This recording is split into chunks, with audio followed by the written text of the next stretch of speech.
All right, let's clap it up. All right, Shalom, Israel. We are the Israelite School of Universal Practical Knowledge. Started out of 1 West, 125th Street, Harlem, New York, since 1969, under Commander General Yohana. We are here to edify the so-called Black and Latino, Native American man, woman, and child, and to bring them back to their heritage and show them that they are God's chosen people, the children, the lost tribes that the Bible speaks of. I am priest and officer Nayat, and this is the Tuesday night Brotherhood class. Tonight I'm going to be going over basically the forefathers of Israel, how Israel became, Israel.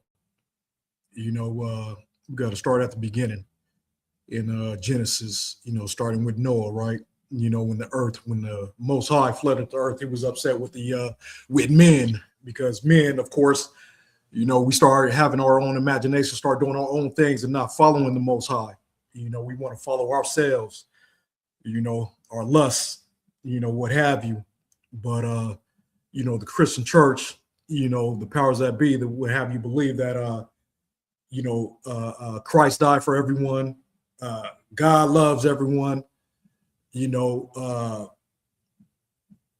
All the other nations can receive the covenant, or what have you, or be grafted in. All those lies that the Christian church teaches, right? But we are here to tell you that that's all a lie. That's all false. That's all a lie, right? The Most High, he loves only one tribe, and that's the tribe of Israel. The 12 tribes, that is. But we're gonna go ahead and get into these scriptures and just break it down. Very simple. You just have to have reading comprehension skills, whatnot, because Christian church and their followers, they like to add to the Bible and take away from the Bible, which Most High said do not do. You do not add to this Bible, you do not take away from this Bible. These words are here for a reason, and Most High put them here for a reason. This word will not go void. But it's unfortunate, if we follow these laws, statutes, and commandments, and I'm talking about we as far as the so-called Latin man, Black man, Native American man, what have you, we would be in a better place. We'd be, in a better state, as a people, we wouldn't be based as a people. We wouldn't be going through these atrocities, that we go through, this curse that the Most High put on us. Slocky.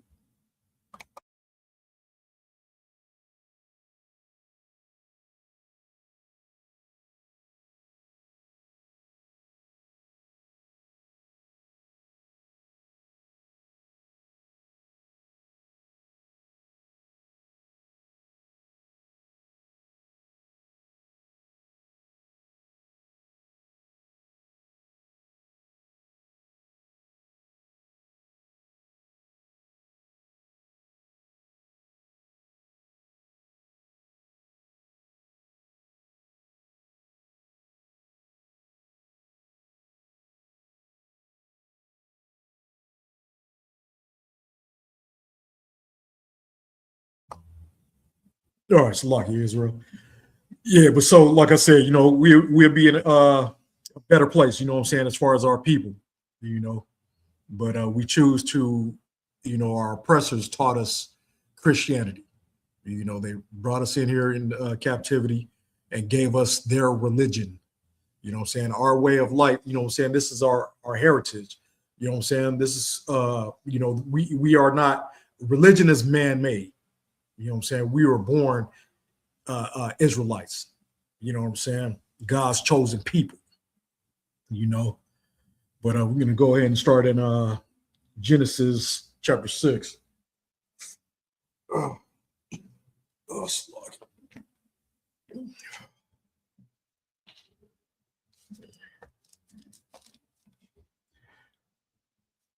All right.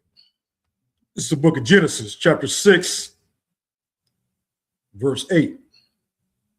But Noah found grace in the eyes of the Lord. These are the generations of Noah. Noah was a just man and perfect in his generations. And Noah walked with God. And see, the Christian church will say what? It's impossible to be perfect. Not to the Most High. You know how you be perfect? You follow his law, statutes, and commandments. That's it. You know what I'm saying? So, and another thing with Noah, it said Noah walked with God, right?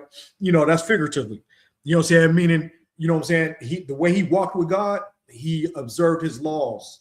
He observed his law, statutes, commandments. His customs. You know what I'm saying? That's how, he walked with the Most High. And that's how we should walk with the Most High, Israel. Verse 10, and Noah begat 3 sons, Shem, Ham, and Japheth. Verse 11, the earth also was corrupt before God, and the earth was filled with violence. Verse 12, and God looked upon the earth, and behold, it was corrupt, for all flesh had corrupted his way upon the earth. Verse 13, and God said unto Noah, the end of all flesh is come before me, for the earth is filled with violence through them, and behold, I would destroy them with the earth. So here it is. Noah, he was a perfect and upright man and just, and for them, in the Most High's eyes. So therefore, he saved Noah, but he flooded the earth. He unalived everybody, everyone else, except for Noah's 3 sons, in that flood. And why? Because they were doing their own imaginations. As a matter of fact, verse 5, let me skip up to verse 5. And God saw the wickedness of man was great in the earth, and that every imagination of the thoughts of his heart was only evil continually. So the Most High have every right to choose a man to deal with. And this is what he did. You know what I'm saying? He chose Noah. He was like, hey, Noah, you a just man. You upright, you perfect. You know what I'm saying? Build me an ark. Build that big old ship, man. And, and Noah did just that, and he followed his commandments. You know what I'm saying? He got the unclean beast and the clean beast. You know what I'm saying? But, and he chose to deal with him. But we're going to go on down the line. Like I said, we're going to talk about the forefathers of Israel. We're going to come and we're going to find out how they came to, through Noah. He started with Noah first because he unalived everybody else. He didn't deal with nobody else.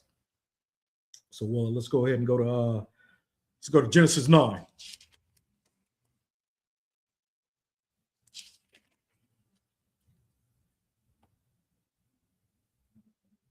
Genesis 9 started at 18. And the sons of Noah that went forth of the ark were Shem and Ham and Japheth. And Ham is the father of Canaan. These are the 3 sons of Noah. And of them was the whole earth overspread. Now you might think, like, how out of 3 men the whole earth was overspread? Now you got to understand something. Before, what? Methuselah was 969 years old. You know what I'm saying? So, when the Most High didn't want to deal with us anymore, he said, what'd he say? I'm not going to deal with man anymore. You know what I'm saying? They only going to live to 120 years old.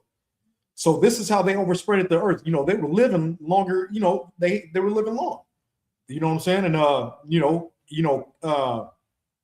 the cousins, Shem had sons, you know what I'm saying? And Ham had sons, and Japheth had sons and daughters and what have you. You know what I'm saying? And so the cousins, they were able to come together. You know what I'm saying? We don't have to do it now because, it's so, it's so many people now. You know what I'm saying? Especially from the tribe of Israel, what have you. You're not supposed to deal with other, you're supposed to deal with your own kind in your nation. You know what I'm saying? You're not supposed to deal with these other nations like the Most High told Solomon. He said, you're going to deal with these other nations. They're going to cause you to worship other gods. And they did just that. And they brought Solomon down. But But this is how they overspread. Those three men overspread the whole earth, because of the time span was greater. They weren't dying, at a young age like we do today. But verse 20, and Noah began to be a husbandman, and he planted a vineyard, meaning he was like a farmer, basically a farmer. That's what a husbandman is, right? Verse 21, and he drank of the wine and was drunken, and he was uncovered within his tent. Verse 22, and Ham, the father of Canaan, saw the nakedness of his father and told his brethren without. Verse 23, and Shem and Japheth took a garment and laid it upon both their shoulders and went backward and covered the nakedness of their father, and their faces were backward, and they saw not their father's nakedness.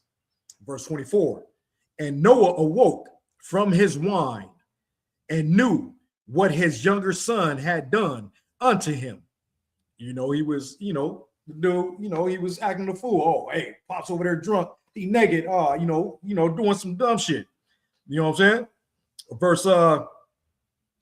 Verse 25, and he said, cursed be Canaan, a servant of servants shall he be unto his brethren. Now, Canaan is his grandson, you know what I'm saying? It said Ham was the father of Canaan, right? This is how, upset Noah was with Ham, whatever he did, you know what I'm saying? Looking on his nakedness. You know what I'm saying? He was doing some vile stuff. You know what I'm saying? It was so vile that he cursed the children of Canaan and said they're going to be servants of servants. You know what I'm saying? Servants, shall they be unto their brethren, right? Let's see. Verse 26, and he said, blessed be the Lord God of Shem, and Canaan shall be his servant. Now we got this word blessed, you know what I'm saying? It's adoration. You know what I'm saying? It's like intense love, devoted love. You know what I'm saying? That's what it means to bless someone. That's what he said. Blessed is the house of Shem. It's Shem, right? You know what I'm saying? And so we gotta take that. We gotta that's key right there. We gotta think about that one right there. You know what I'm saying? So he said, cursed is Canaan, the house of Canaan, and blessed is Shem, because of what Ham did to his father, saw his nakedness. And verse 27, and God shall enlarge Japheth, and he shall dwell in the tents of Shem, and Canaan shall be his servant. In Japheth, he didn't get no blessing. He just said, he's going to enlarge him, but he blessed Shem. So we're going to stick with Shem, right? You know what I'm saying? So from Noah, we got Shem. Like I said, we're going to go ahead and get the, find out who Israel's forefathers are, right? So let's go ahead and go to, let's see, verse 10. Chapter 10, verse 22.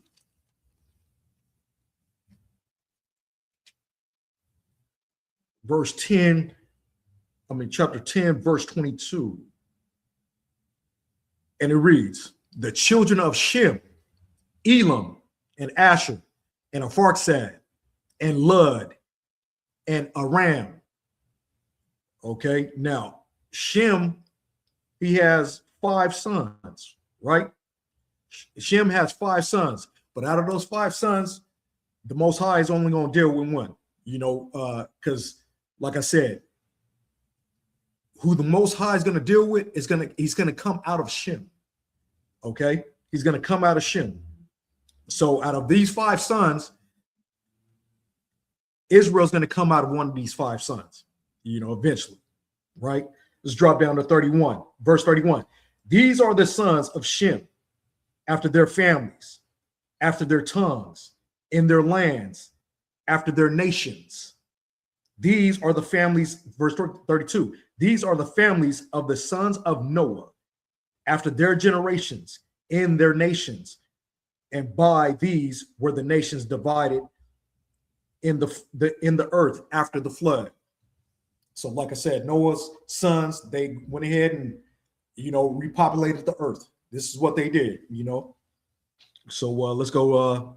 But remember, we're gonna follow Shem, and then out of Shem, you got, like I said, you got five sons out of Shem, and we're gonna deal with one of these sons.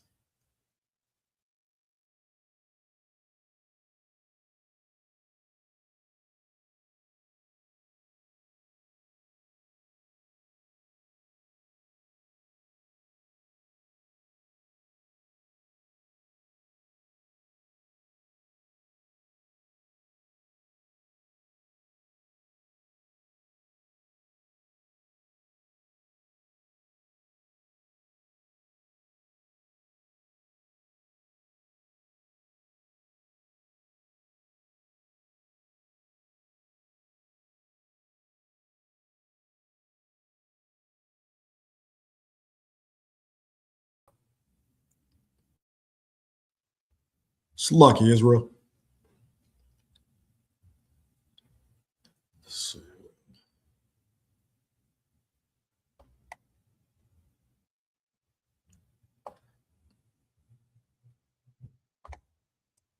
All right. All right, it's lucky. Where did we leave off?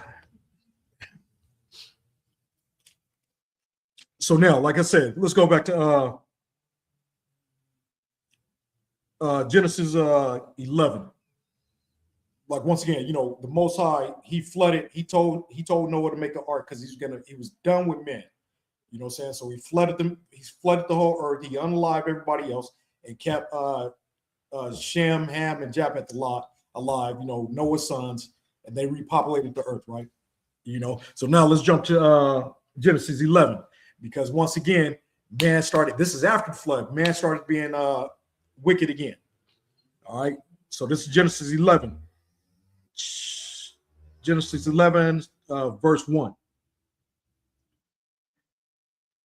And it reads, "And the whole earth was one language and one speech. And it came to pass, as they journeyed from the east, that they found a plain in the land of Shinar, and they dwelt there. And they said one to another, Go to, let us make brick, and burn them thoroughly. And they had brick for stone, and slime had they for mortar." Verse 4, "And they said, Go to, let us build us a city and a tower, whose top may reach unto heaven. And let us make us a name, lest we be scattered abroad upon the face of the whole earth." Verse 5, "And the Lord came down to see the city and the tower, which the children of men builded. And the Lord said, Behold, the people was one, and they had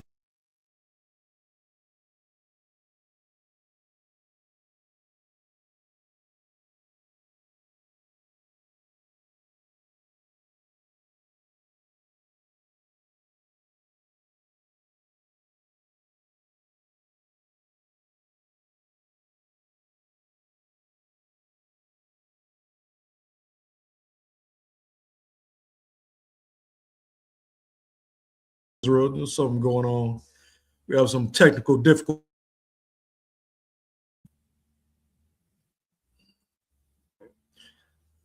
Let's try this again.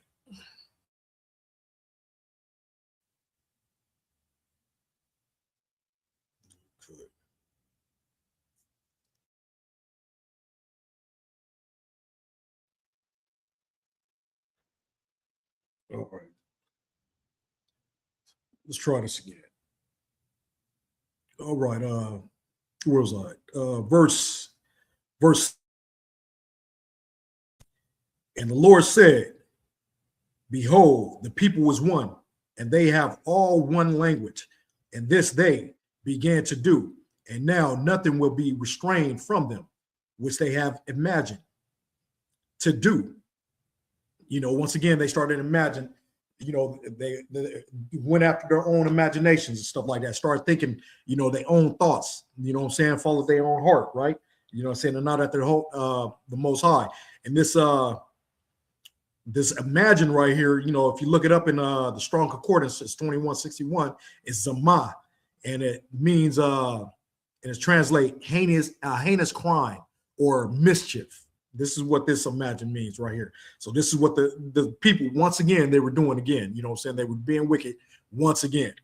You know, verse 7, go to, let us go down, and there confound their language, that they may not understand one another's speech. Verse 8, so the Lord scattered them abroad from thence upon the face of all the earth, and they left off to build the city. Verse 9, therefore is the name of the city of it called Babel, because the Lord did there confound the language of all the earth, and from thence did the Lord scatter them abroad upon the face of all the earth. You know, Babel means confusion. You know, that's why we call America Babylon, you know, Babylon the Great, because it's a land of confusion. You know what I'm saying?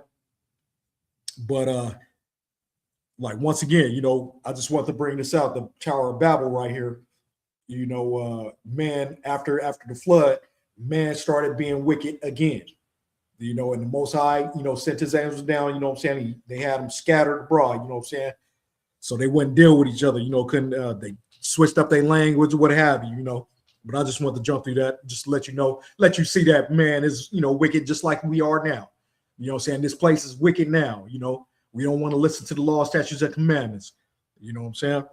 But let's get back to Shem, the line of Shem, right? Let's go to well, right here.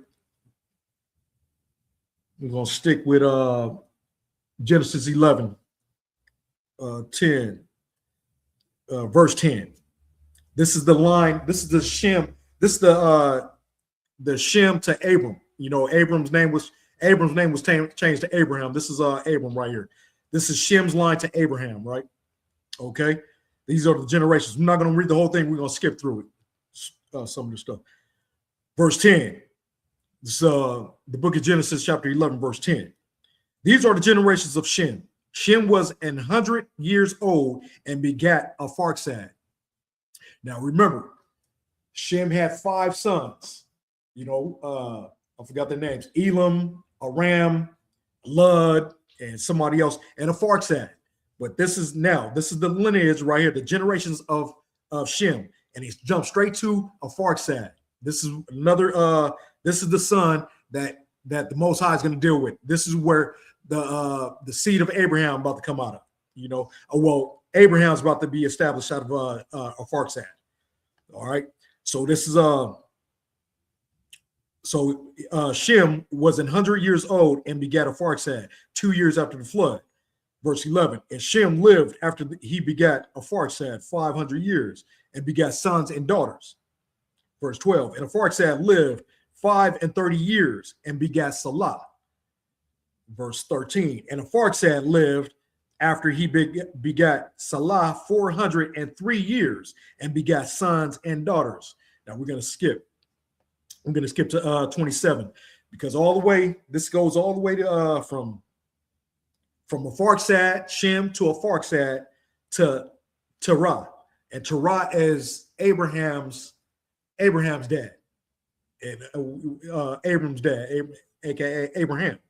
Okay, and from there, that's 10 from Arphaxad to Terah is 10 generations.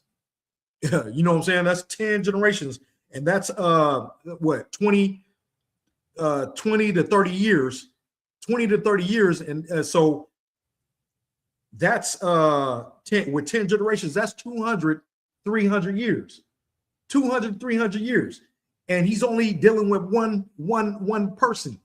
You know what I'm saying? Well, 3 at this time is Noah, Shem, and Arphaxad. Arphaxad comes out of Shem. You know what I'm saying? Now we're going to see who he's going to deal with out of Arphaxad after 300 years later. You know what I'm saying? And just think about that. You know what I'm saying? All those years go by. Most High's not dealing with nobody else. He's going to make a covenant with one man. You know what I'm saying? And he's going to say, he's going to tell him that his seed and his seed after him. You know what I'm saying? The seed after him, and so on and so on and so on. You know what I'm saying? He's going to deal with that people. And those people are going to end up being the 12 tribes of Israel. You know what I'm saying? Like, you know, it's not no one big melting pot, all hands, you know, everybody going to come together. You know what I'm saying? This is America. You know what I'm saying? Everybody, the Chinese could come in, the East Indians could come in. No, the Most High is dealing with one people. You know, you already had the flood. You know what I'm saying? He said, man is wicked. You know what I'm saying? I'm going to get rid of these people. I'm going to deal with Noah. You know what I'm saying? And then after that, you had the Tower of Babel. You know what I'm saying? He confounded their language. He confused their language. You know what I'm saying? And spread them abroad. You know? Now, he's going to deal with one person. One person. That person is going to be Abraham. We're about to get there right now. This is verse 27. In Genesis 11, verse 27. Like I said, we're going to skip. Now, remember, this is 10 generations from Shem to Terah. Now, verse 27. Now, these are the generations of Terah. Terah begat Abram, Nahor, and Haran. And Haran begat Lot. And Haran died before his father, Terah, in the land of his nativity, in Ur of the Chaldees. And Abram and Nahor took them wives. The name of Abram's wife was Sarai. You know what I'm saying? Now we know Abram about to marry. You know, he's about to marry Sarai. Okay? Whose name is going to be changed to Sarah, right? You know, we're going to find that out later. Let's go to verse 12. We're going to chapter 12. We'll drop down chapter 12 and starting at verse 1. And this is Abraham gets called from the Most High. You know, no one else gets called for the Most High to get a covenant, you know, get the promises or what have you. You know what I'm saying? Only Abraham did. No one else. All right. No Hamite, no Japheth. You know what I'm saying? No other son from Shem. Like I said, Shem had 5 sons and he only dealt with one. He only got one seed out of Shem, which was Farksad. He messed, you know, he dealt with a Farksad. You know, Abraham comes out of a Farksad. Like I said, 200, 300 years later, he comes out of a Farksad, you know. So now, chapter 12, Genesis chapter 12, verse 1. Now the Lord has said unto Abram, get thee out of thy country and from thy kindred and from thy father's house unto a land that I will show thee. Verse 2. And I will make of thee a great nation, and I will bless thee and make thy name great, and thou shalt be a blessing. Now remember, you know, that blessing is great adoration, you know what I'm saying? Intense love for someone, right? You know, and you know, we got to find out why. You know, he said, what did he say? He said, get thee out of thy father's house. You know what I'm saying? So now he wants to deal with Abraham by himself. You know what I'm saying? He needs Abraham. He needs to focus. He needs Abraham to focus on the Most High. So he has to get him up out of his country, out of his father's house. We're going to see why, right? You know what I'm saying? Let's go turn to the book of Joshua. And this is why right here. We're going to turn to the book of Joshua, chapter 24. And starting at verse 2. And Joshua said unto all the people, thus saith the Lord God of Israel, your fathers dwelt on the other side of the flood in old time, even Terah, the father of Abraham, and the father of Nahor, and they served other gods. Now we know why the Most High said, hey, Abraham, get from your father's house, get from that country right there. You know what I'm saying? Because they serving other gods. Remember, the Most High is a jealous God. You know what I'm saying? There's no other God before him. You know, there's no other God, period. You know what I'm saying? All those other gods are false. You know what I'm saying? Verse 3. And I took your father Abraham from the other side of the flood and led him throughout all the land of Canaan and multiplied his seed and gave him Isaac. Now we know right there, you know what I'm saying, who's going to come out of Abraham's loins, and that's Isaac. You know, and the Most High is going to deal with Isaac, right? All right. So now let's go to Genesis 15. Now remember, you know, I mean, this is, you know, we sticking with one lineage. You know what I'm saying? Like from Noah, well, we got Noah, Shem, from Shem, we got Arphaxad, because remember, Shem had 5 sons. We got Arphaxad, and then out of Arphaxad came Abraham. You know what I'm saying? And now we're going to find out who comes out of Abraham, who the Most High is going to deal with. You know what I'm saying? His seed, right? So now this is Genesis 15, verse 1. After these things, the word of the Lord came unto Abram, in a vision, saying, fear not, Abram, I am thy shield and thy exceeding great reward. Verse 2, and Abram said, Lord God, what wilt thou give me, seeing I go childless? And the steward of my house is this Eleazar of Damascus. And verse 3, and Abram said, behold, to me, thou hast given no seed, and lo, one born in my house is mine heir. You know, Abram didn't have a seed yet. You know what I'm saying? And the one that was in his house was one of his servant sons, what have you, Eleazar, what have you. You know what I'm saying? That was his heir, right? But the Most High, this is what the Most High told him. Verse 4, and behold, the word of the Lord came unto him, saying, this shall not be thine heir, but he that shall come forth out of thine own bowels shall be thine heir. Verse 5, and he brought him forth abroad and said, look now toward heaven and tell the stars, if thou be able to number them. And he said unto him, so shall thy seed be.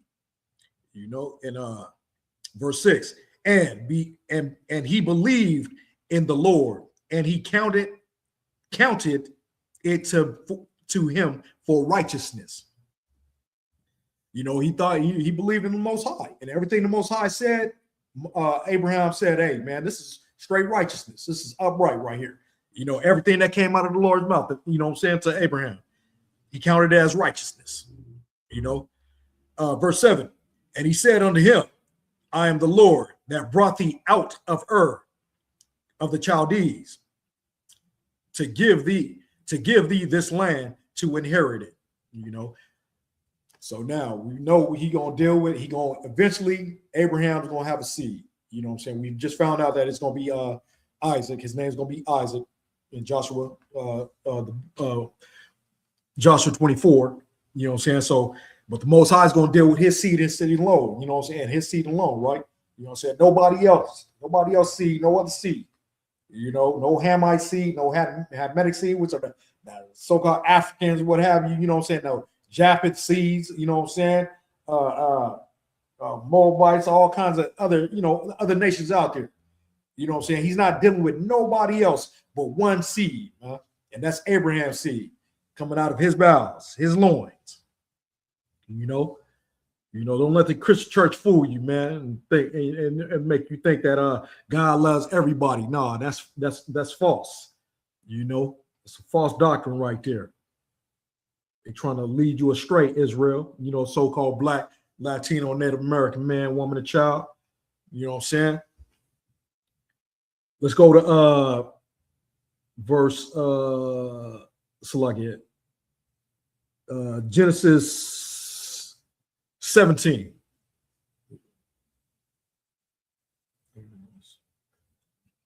Let's go to verse 17, starting at 1.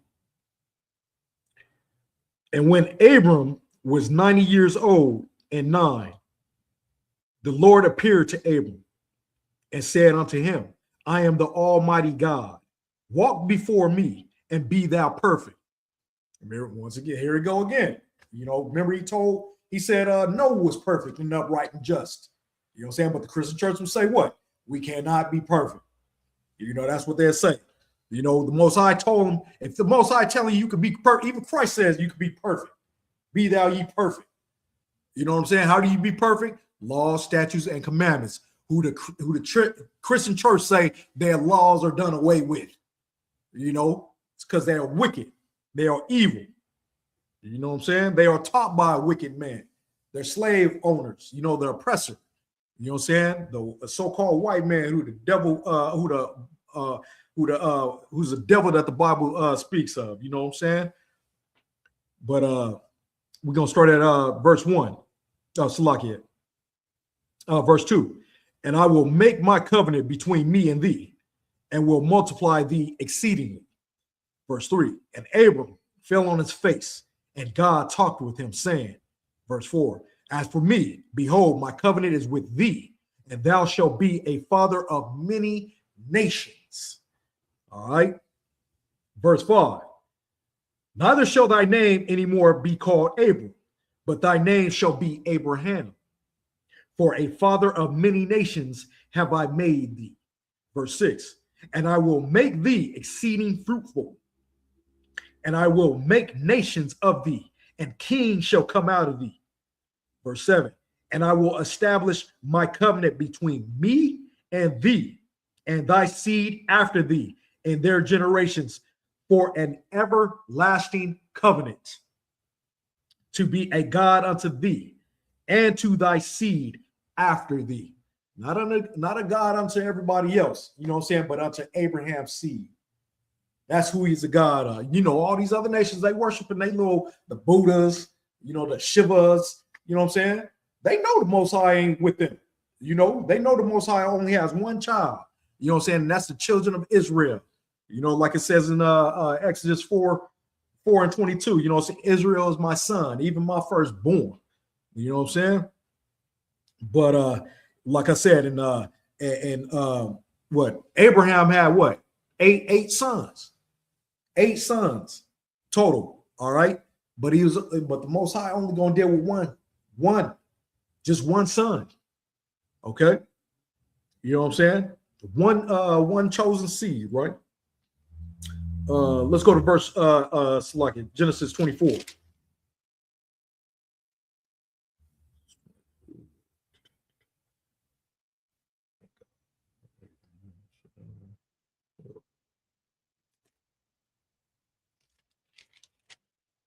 No, Salaki. Let's go.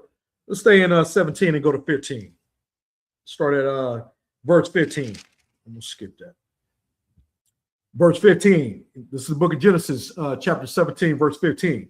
And God said unto Abraham, as for Sarai, thy wife, thou shalt not call her name Sarai, but Sarah shall her name be. All right. Verse 16. And I will bless her and give thee a son also of her. Yea, I will bless her, and she shall be a mother of nations. Kings of people shall be of her.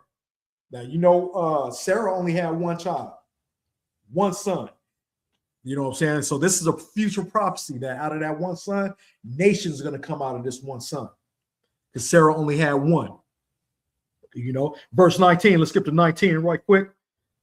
And God says, Sarah, thy wife shall bear thee a son indeed, and thou shalt call his name Isaac, and I will establish my covenant with him for an everlasting covenant, and with his seed after him. Now we know it's Isaac who's about to deal with. You know what I'm saying? So from what? We have Noah, Shem, Pharsad, Abraham, now Isaac. You know? So and you know, and it says what? For an everlasting covenant. And you know who says you know, Israel are lost? You know what I'm saying? They don't know who the children of Israel is anymore. The Christian church. You know what I'm saying? The powers that be. You know what I'm saying? But the Most High know who his children are. He know where they are. He know they scattered abroad and lost, you know what I'm saying, physically, mentally. You know what I'm saying? Like, we need to come back to these laws, statutes, and commandments so we can be not lost anymore, you know? You know, come back to our heritage, our identity, you know what I'm saying, who we are on this earth. You know, we are royalty. You know, we just got to start living upright. Got to have to stop living like the oppressor, man. You know what I'm saying? We ain't no criminals like them, you know? Let them do this wicked stuff, man. Now, let's go ahead and go to, what's that, 16, 19? Let's go to Genesis 24. So now we dealing with Isaac, all right? No one else but Isaac for an everlasting covenant. You know, there's no such thing as being grafted in. You know, the people that was being grafted in was children of Israel. They come from Isaac, you know.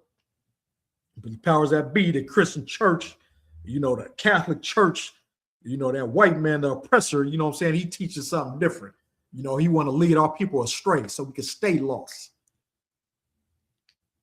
But let's go ahead and get it. It's the book of Genesis chapter 24, verse 1. And Abraham was old and well stricken in age, and the Lord had blessed Abraham in all things.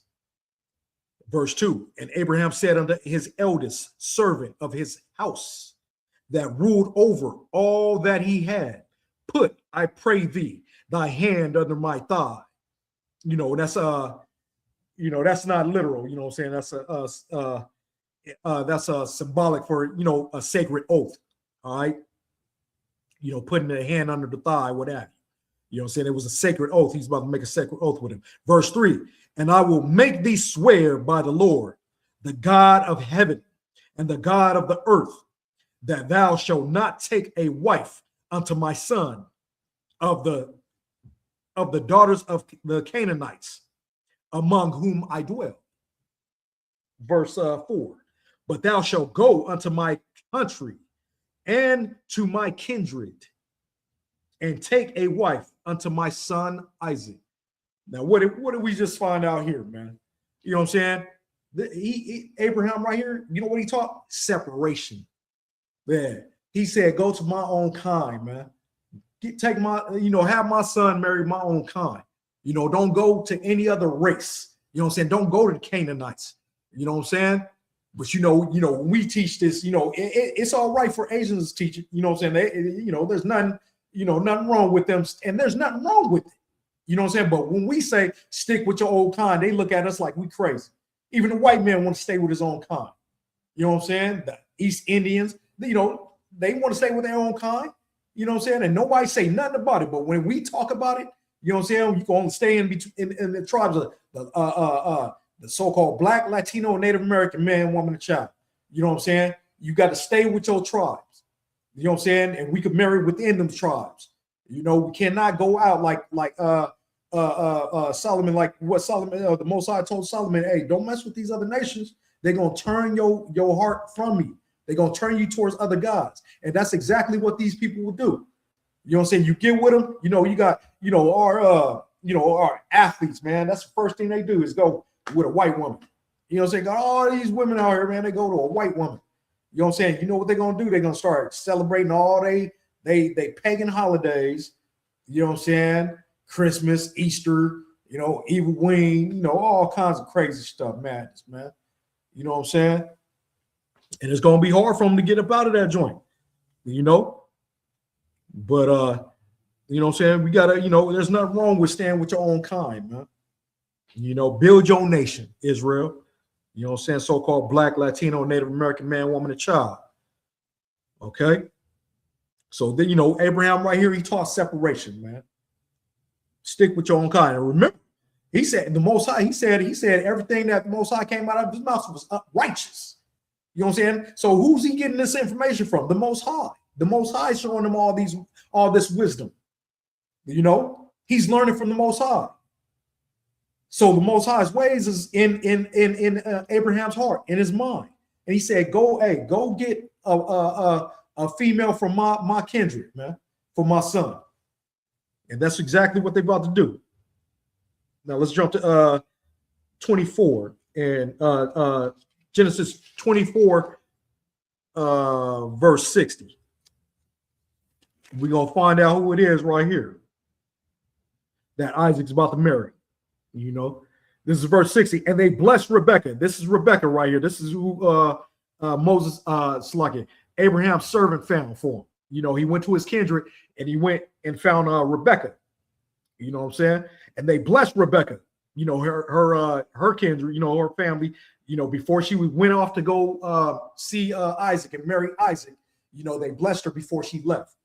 Okay. And they blessed Rebekah and said unto her, thou art our sister. Be thou the mother of thousands, of millions, and let thy seed possess the gate of those that hate them. They already knew. I mean, Israel's not even born yet. They already know we were going to be hated. You know what I'm saying? Why? Because they were hating Abraham, because Abraham was upright. You know what I'm saying? Abraham was upright. They was already hating on Abraham. You know, because like I said, the Most High wasn't dealing with nobody else. He was dealing with Abraham.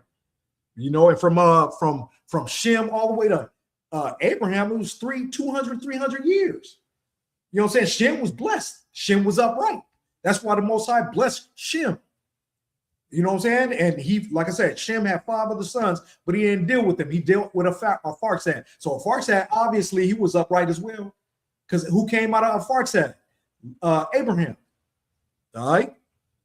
You know what I'm saying? Although, you know, Terah, you know, Abraham's dad, he was doing some wicked stuff. You know, he was doing wicked stuff. So out of Shem, eventually Abraham came, and Abraham was upright. So he dealt with Abraham, you know. So now he about to deal with Abraham's seed, which is Isaac. And like I said, Abraham had 8 other sons, eight sons total. So he had 7 other sons, and Isaac was the 8th one, right? All right, so let's go ahead and let's go to Genesis 25. Genesis 25. Now we're gonna go to we're gonna jump to Isaac, you know, Abraham's son, right? Isaac's about to have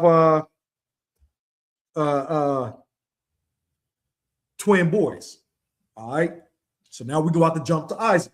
So now what we got? We got Noah, Shem, Arphaxad, Abraham, now Isaac.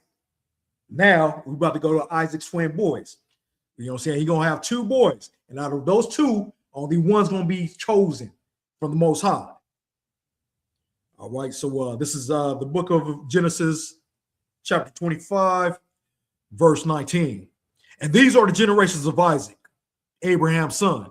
Abraham begat Isaac, and Isaac was 40 years old, and when he took Rebekah to wife, the daughter of Bethuel, the Syrian, of Padanaram, the sister to Laban, the Syrian.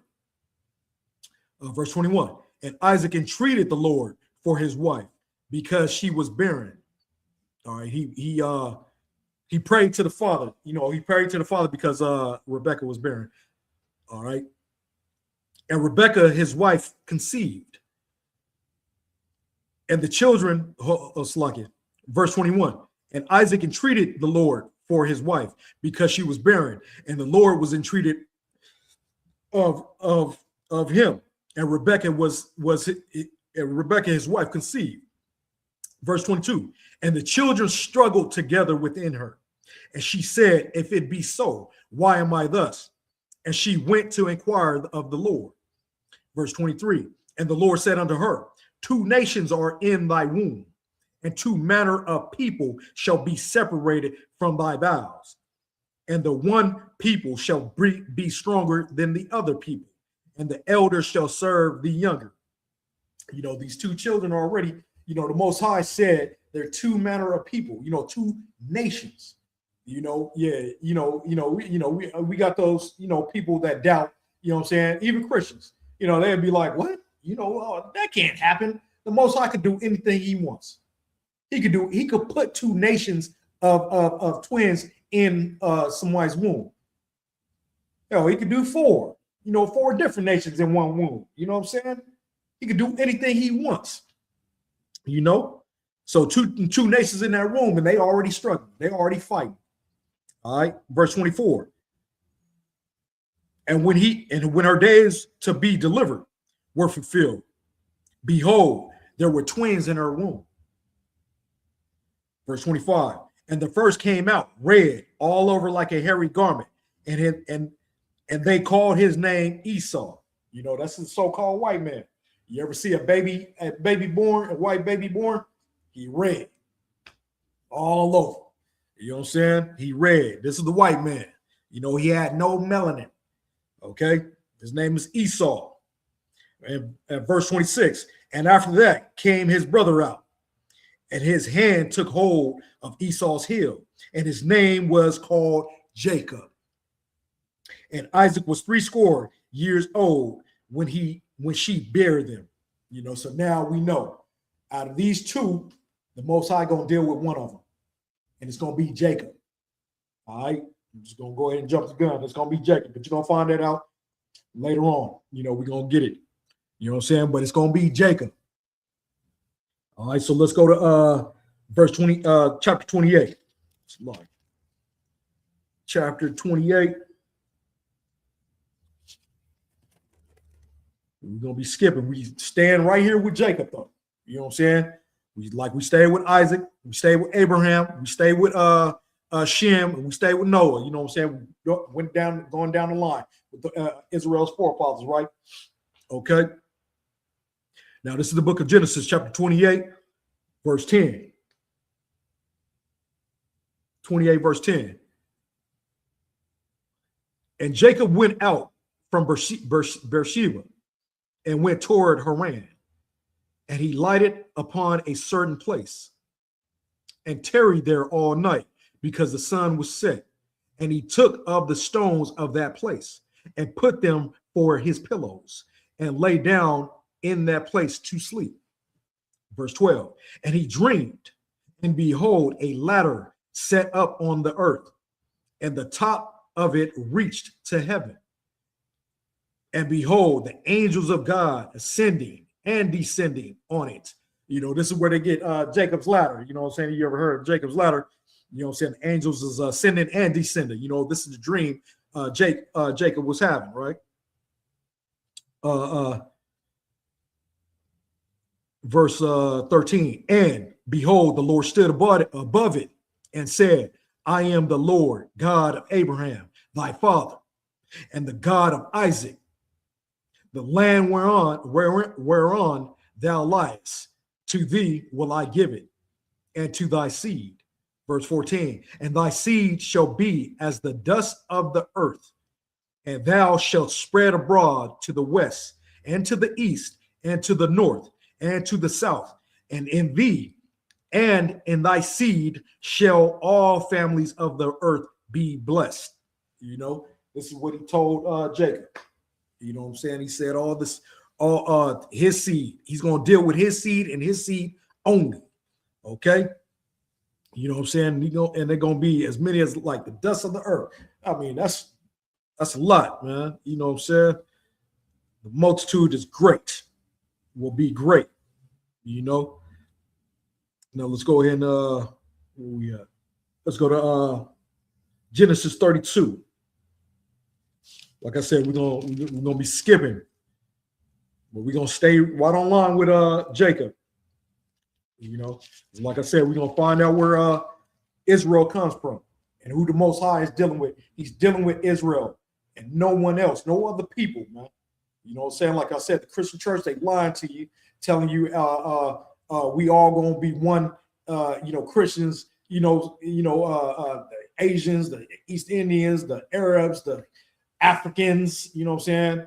What have you, all gonna come together as Christians and, give themselves to the Lord. They're gonna be raptured up and all that madness, man, that Christian dogma, man, they be talking about what have, you know what I'm saying? This is God's words right here, and they're not gonna go void, man. He loves the children of Israel. That's it. That's the only people we dealing with is the children of Israel. The 12 lost tribes, man. All right, let's go to Genesis 32. 32 and starting at 24. Once again, we're gonna deal with Jacob. So Jacob wrestled with the angel, right? And this is the book of Genesis, chapter 32, verse 24. And Jacob was left alone, and there wrestled a man with him until the breaking of the day. Verse 25. And when he saw that he prevailed not against him, he touched the hollow of his thigh. And the hollow of Jacob's thigh was out of joint as he wrestled with him. Verse 26. And he said, let me go, for the day breaketh. And he said, I will not let thee go, except thou bless me. Jacob wanted a blessing. You know what I'm saying? He was over there tussling with that angel, man. All right. Verse 27. And he said unto him, what is thy name? And he said, Jacob. Verse 28. And he said, Thy name shall be called no more Jacob, but Israel. For as a prince hast thou power with God and with man, and has prevailed. You know what I'm saying? So he changed Jacob's name into Israel, prince of power. You know what I'm saying? Because he has strength with God and with man. You know, and Jacob, you know, which name was turned to Israel, he gonna eventually have 12 sons. You know what I'm saying? The 12 tribes of Israel. You know, and like I said, this is who the Most High's covenant is with, an everlasting covenant to the 12 tribes of Israel. No one else. You know. First, let's go to Genesis 46. Genesis 46. Like I said, we skipping, but we stand, you know, we stand in the story right here, you know. We just skipping though. We're gonna go to Jacob. Now Jacob about to go, Slaki, you know, Jacob / Israel, you know, his name was changed to Israel. Now he has sons. You know, he has sons. We're gonna skip all that, you know. He had Rebecca, Leah, you know, he had other ribs and everything like that. And he got 12, he has established 12 sons out of him, right? You know what I'm saying? One of his sons, Joseph, ended up going to Egypt. He was sold into slavery, you know what I'm saying, by his brothers, because his brothers was hating on him and shit.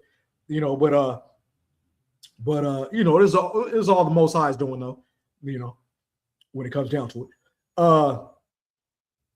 So Joseph, he finds out, you know what I'm saying, Jacob / Israel, Jacob finds out Joseph is alive, you know, because he for the longest time he thought Joseph was dead. But you know, his brethren, you know, they had a famine in the land, so Egypt was the only one that had wheat, you know, provisions, what have you. And so they came and they found out that Joseph was still alive. So they sent Joseph, had them go and get Jacob, his father, because he haven't seen him in years, you know, what have you. But so now Israel about to go all the way to Egypt. They're about to go into Egypt. All right. So this is Genesis 46, Genesis chapter 46, verse 1. And Israel took his journey with all that he had and came to Beersheba and offered sacrifices unto the God of his father Isaac. And God spake unto Israel in the visions of the night and said, Jacob, Jacob. And he said, here am I. Verse 3. And he said, I am God, the God of thy father. Fear not to go down into Egypt, for I will there make of thee a great nation. You know what I'm saying? So now he's about to get his family, and they about to go down to Egypt. All right. So now we're about to skip to let's go to verse 26. And all the souls, this is verse 26, all the souls that came with Jacob into Egypt, which came out of his loins, besides Jacob's sons, wives, all the souls were 66. Verse 27, and the sons of Joseph, which were born him in Egypt, were 2 souls. All the souls of the house of Jacob, which came into Egypt, was 70. Three score is a score is 20, so that's in 10. There's 3 of them, so that's 70. 70 souls came into Egypt. All right. So now let's go to Exodus. Now we're about to find out what happened to.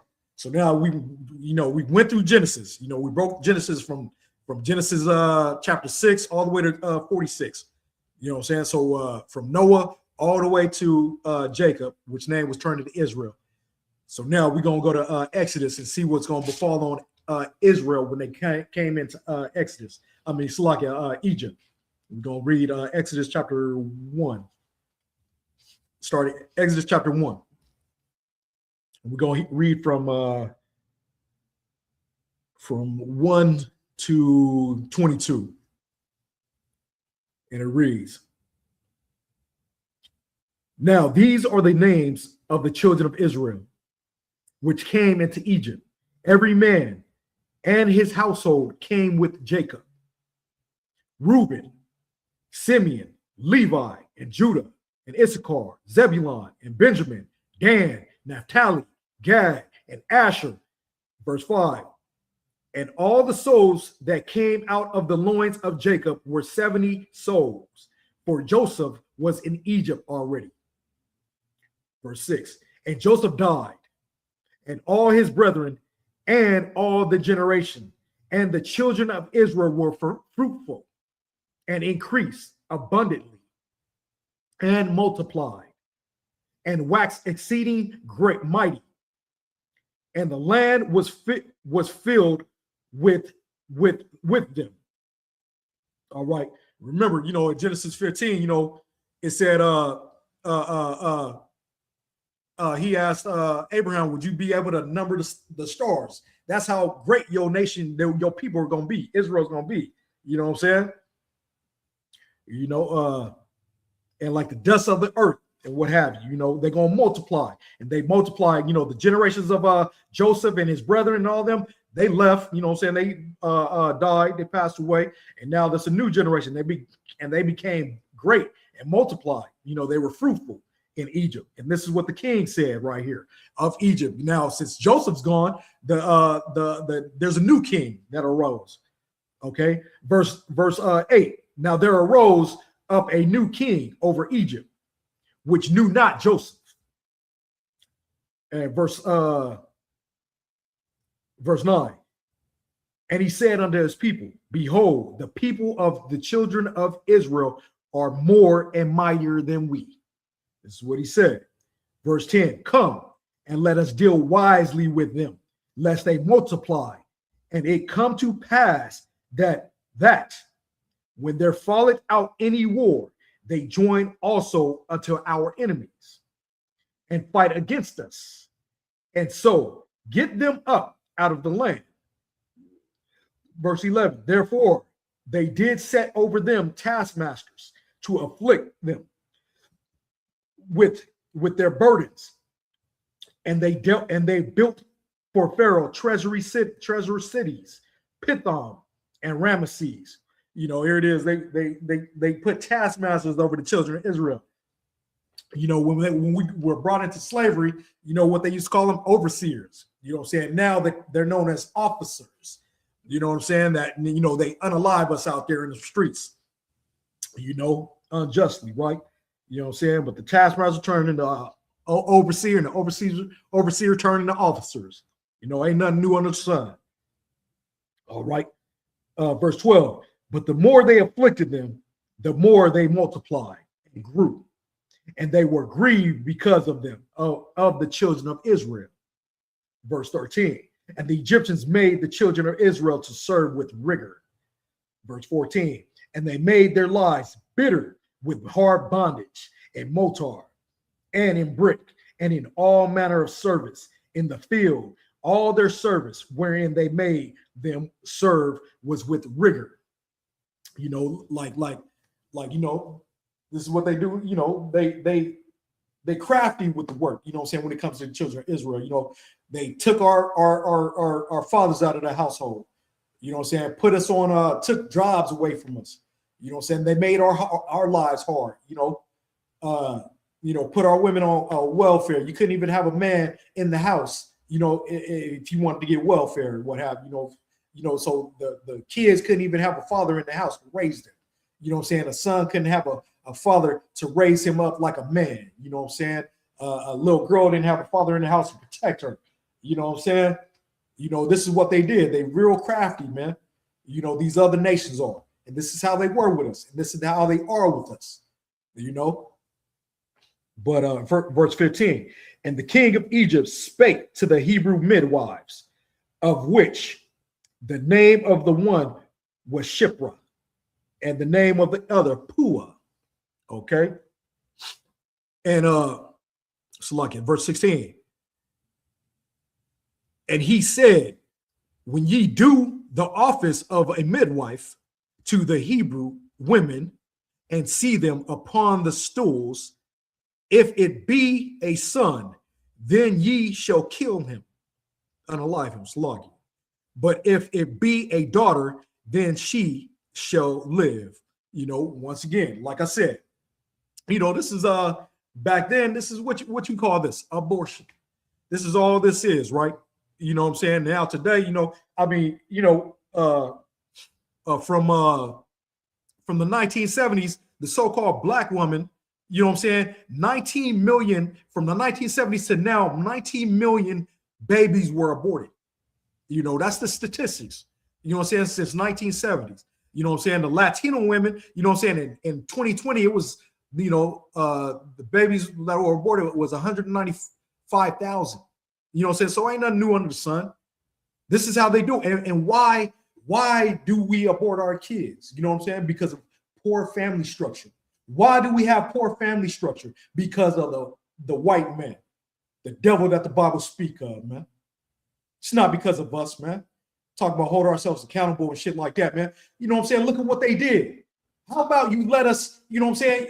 You know, I can see if we, you know, nobody tried to hinder us. Nobody oppressed us. You know what I'm saying? I can see if, you know, nobody had a hand in our, you know, I mean, let's just hypothetical. You know what I'm saying? Nobody dealt with us at all. And we at this state that we in. We base as a people. You know what I'm saying? And I now, yeah, I can see that. I will take accountability. Accountability. You know what I'm saying? But we had these white folks had a hand in our demise, man. Our oppression, right? You know what I'm saying? These atrocities, right? You know what I'm saying? And they talk about lace ourselves up by the bootstrap. They should have left us alone. But they know if they leave us alone, man, we will multiply like they did right here. So they tried to do every little thing to hinder us. You know what I'm saying? And what they did today, these days, they took jobs away from us. And wondering why we at every corner, man, like bulls, man, unaliving one another. You know? Like the Scriptures 83 says, you know, they have taken crafty counsel against thy people and consulted against thy hidden ones. You know what I'm saying? They're the one that said Israel no more. You know what I'm saying? They don't know who these nations are. Yeah, they know who they are. You know, but yeah, they let's go ahead and get going. You know, so yeah, but like I said, there's a reason why we at the state we are and why we unalive our kids, man, with abortions, right? Because of poor family structure. And that's because of white man, not because of ourselves, man. You know what I'm saying? Verse 16, Slaki. Verse 17. But the midwives feared God and did not as the king of Egypt commanded them, but saved the men children alive. Verse 18. And the king of Egypt called for the midwives and said unto them, why have ye done this thing and have saved the men children alive? Verse 19. And the midwives said unto Pharaoh, because the Hebrew women are not as the Egyptian women, for they are lively and are delivered the midwives come in unto them. You know what I'm saying? Lively mean they will squat. They will get down. They ain't messing around. You know what I'm saying? That's how you know this is so-called Black, Latino, Native American man, woman, women. You know what I'm saying? This ain't no man, ain't no Jewish, because the Egyptians back then they was black, man. They was Hamites. You know what I'm saying? They are not what you see now in Egypt, man. You know what I'm saying? Those are Arabs and, you know, a mixture of Edomites and what have you. You know what I'm saying? Those are not the original Hamites, Hamitic people. You know what I'm saying? And you know, the Hamitic tribes, they get down. The Zulu tribes, they fought the British army, right? And they fought them with spears and beat them. You know what I'm saying? So you know these Hebrew women, these are sisters, man. You know what I'm saying? They said they more lively. They ain't like the Egyptian women. They fight. You know what I'm saying? That's how you know this ain't. Think about it. What Jewish woman, a white woman, gonna get down like that with some Egyptian African Hamites? Yeah, right. I would like to see that. You know what I'm saying? Let's pick any Hamite nation out there. You know what I'm saying? And put them up against a Jewish woman. You know what I'm saying? Just your average woman. Not no fighters. You know what I'm saying? Just average woman. I'll put my money on a Hamite, man. You know what I'm saying? Bottom line. I'll put my money on a Hamite. That's how you know these are sisters right here. He said they are more lively than the Egyptians. They'll whoop your tail, man. You know what I'm saying? That's what that means. You look that word up, lively, right here, man. Go get you a strong concordance and look these words up. You know, in the Hebrew, it's lively, man. It's I forgot the word, but you know, they will squad, they'll fight, you know. But let's go ahead and get verse 20. Therefore, God dealt well with the midwives, and the people multiplied and waxed very mighty. Because you can't go against the Most High, man. This is the Most High's will, man. You know what I'm saying? That's why they keep multiplying as well. And that's why we're still here to this day. You know? Verse 21. And it came to pass, because the midwives feared God, that he made them houses. Verse 22. And Pharaoh charged all the people, saying, every son that is born ye shall cast into the river, and every daughter ye shall save alive. You know, and this is, you know, once again, you know what I'm saying? This is, you know, the wickedness of these other nations, man. You know what I'm saying? These wickedness of the other nations. And the Egyptians here, you know, let's get it real quick. And so you know that these are these Egyptians aren't no Arabs or what have you. You know what I'm saying? What you think that are, you know, Egyptians today. They're not Egyptians. Those are, you know, they took over the land. The real Egyptians fled out of there.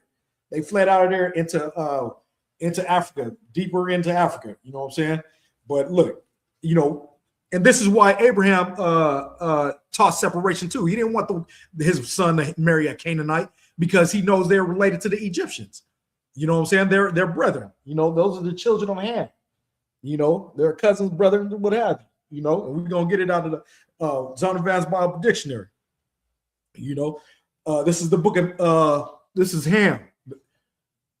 This is the Zondervan's Bible Dictionary. This is Ham, the youngest son of Noah, born probably about 96 years before the flood, and one of the 8 persons to live through the flood. He became the progenitor of the dark races, not the Negroes, but the Egyptians, who we're talking about right now, Pharaoh, Ethiopians, all melanated people, right? The Libyans and the Canaanites, right? You know what I'm saying? And the Canaanites, which was cursed. You know, these are the children of Ham. And through these children, they had a bunch of tribes, man. You know what I'm saying? You got the Zulu tribe that came out of it. You know what I'm saying? The Nigerians and, you know, all kinds of tribes, man. You know what I'm saying?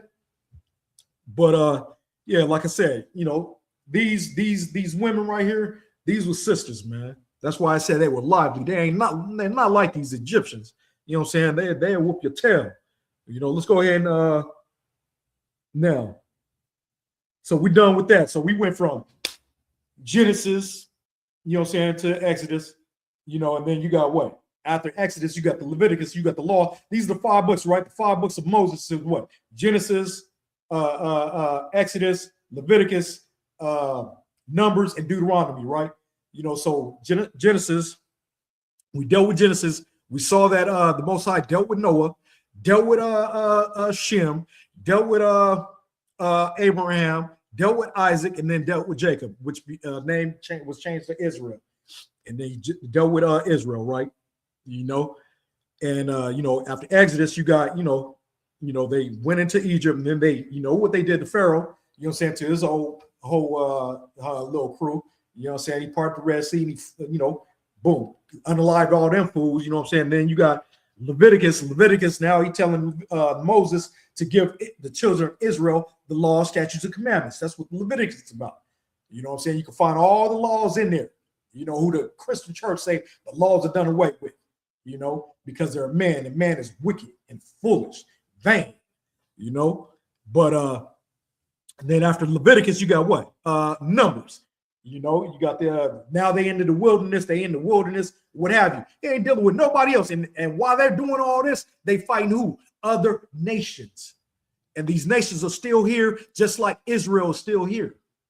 You know what I'm saying? But then Deuteronomy, you got Deuteronomy. That's when the Most High said, hey, man, y'all gonna go off and y'all gonna end up, you know, Deuteronomy 28 to 68, y'all gonna go into captivity again in ships. And here we are now, you know, but we're gonna turn to the book of Romans right quick, because, you know, the Christian church, you know, how they deceive many, you know, they go to, they disregard what Christ said. Christ says what? I am not sent, but only to the lost sheep of the house of Israel. This is what he says.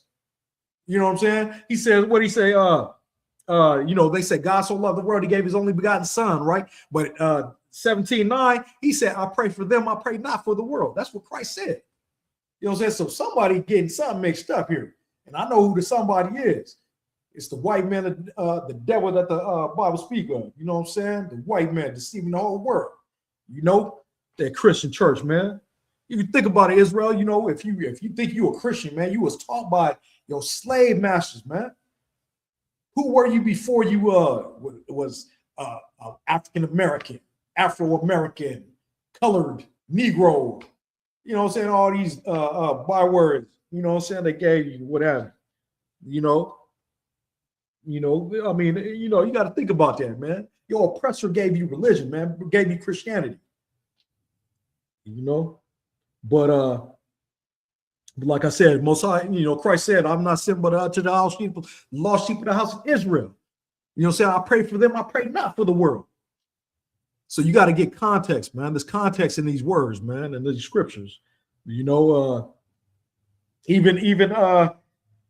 let's go ahead and get it. Let's go ahead and get it. Go to Romans. Because like I said, they disregard what Christ say and they go to Paul. Because Paul, what? Because Christ told Paul saw him in a vision, right? Paul saw Christ in a vision, and Christ told him to go to the Gentiles. Now the Gentiles can come back, but these Gentiles who Christ was talking about are the people living their Israel, you know what I'm saying? But they're living like Gentiles now. They're living like heathens now. You know what I'm saying? But now they're able to repent. They're able to come back, But the Christian church, like I said, they will have you to believe that it's Italians, you know what I'm saying? It's, Asians or what have you. You know what I'm saying? There's neither Jew nor Greek. You know what I'm saying? All that stuff, all that bogus stuff they be talking about, man. But we about to break it down, man, that who Paul was talking to, man. He wasn't talking to no Italian people. You know what I'm saying? He was talking to Gentiles, man, to Israelites who became Gentiles. Because even in let's go to real quick, Matthew 18, man. Let's go to Matthew 18. Let's break it down like this, man. I think it's Matthew 18, right? Matthew 18.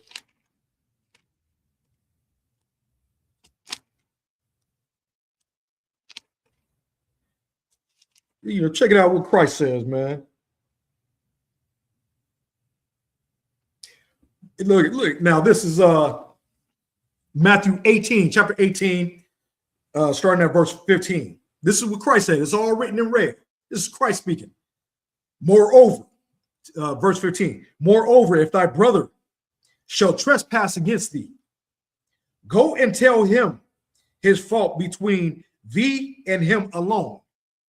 Remember, he said his brother, his brethren. You know what I'm saying? Like Abraham said, you know what I'm saying? Go to my kindred. You know what I'm saying? Go to my own kind. Okay? If he shall hear thee, thou hast gained thy brother. Verse 16. But if he will not hear thee, then take with thee one or two more, that in the mouth of two or three witnesses every word may be established. This is what Christ is saying. Verse 17. And if he shall neglect to hear them, tell it unto the church, unto the congregation. That's who he's talking to. But if he neglect to hear the congregation, the church, congregation, let him be unto thee as an heathen man. That's what it said. And you look up that word heathen, the heathen means Gentile. That's what it means. Heathen, Gentile means heathen. Heathen means Gentile. That's what it means. So he told Paul. He said, "Man, go to the Gentiles and tell them they can be grafted back in. They can repent, man. They could come back." You know what I'm saying? Paul did just that, man. You know what I'm saying? And we're gonna break this down. There's one thing that I like. Paul, this is what Paul says, man. He liked to say, for where it is written. Okay, you know what I'm saying? So this is the book of Romans chapter 15, verse 4. For whatsoever things were written aforetime were written for our learning, that we, through patience and comfort of the scriptures, might have hope. You know, this that you know he okay. They were they're in Jerusalem right now, right? You know, wherever Paul is, you know, because the Romans they have control over Jerusalem right now. So they even, you know, we are in captivity once again. You know what I'm saying? We so much so that it was against the law to speak the Hebrew tongue. Now they're speaking Greek. That's why the Second Testament, you know what I'm saying, the New Testament, that's the man calls it, the New Testament is written in Greek. You know what I'm saying? When you read it, when you break it down, you know, it's strong concordance, you have to go to the Greek words, you know what I'm saying, to break everything down. It's written, that's why the New Testament is written in Greek. You know what I'm saying? Because we have to speak Greek now, you know. So now, Paul is speaking to, you know, he said, what? For whatsoever things were written aforetime were written for our learning. What was written in the past was written for our learning. Now, if he's talking to, let's say, Italians, because that's who's, you know, over us right now, the Romans, that's who's over us right now.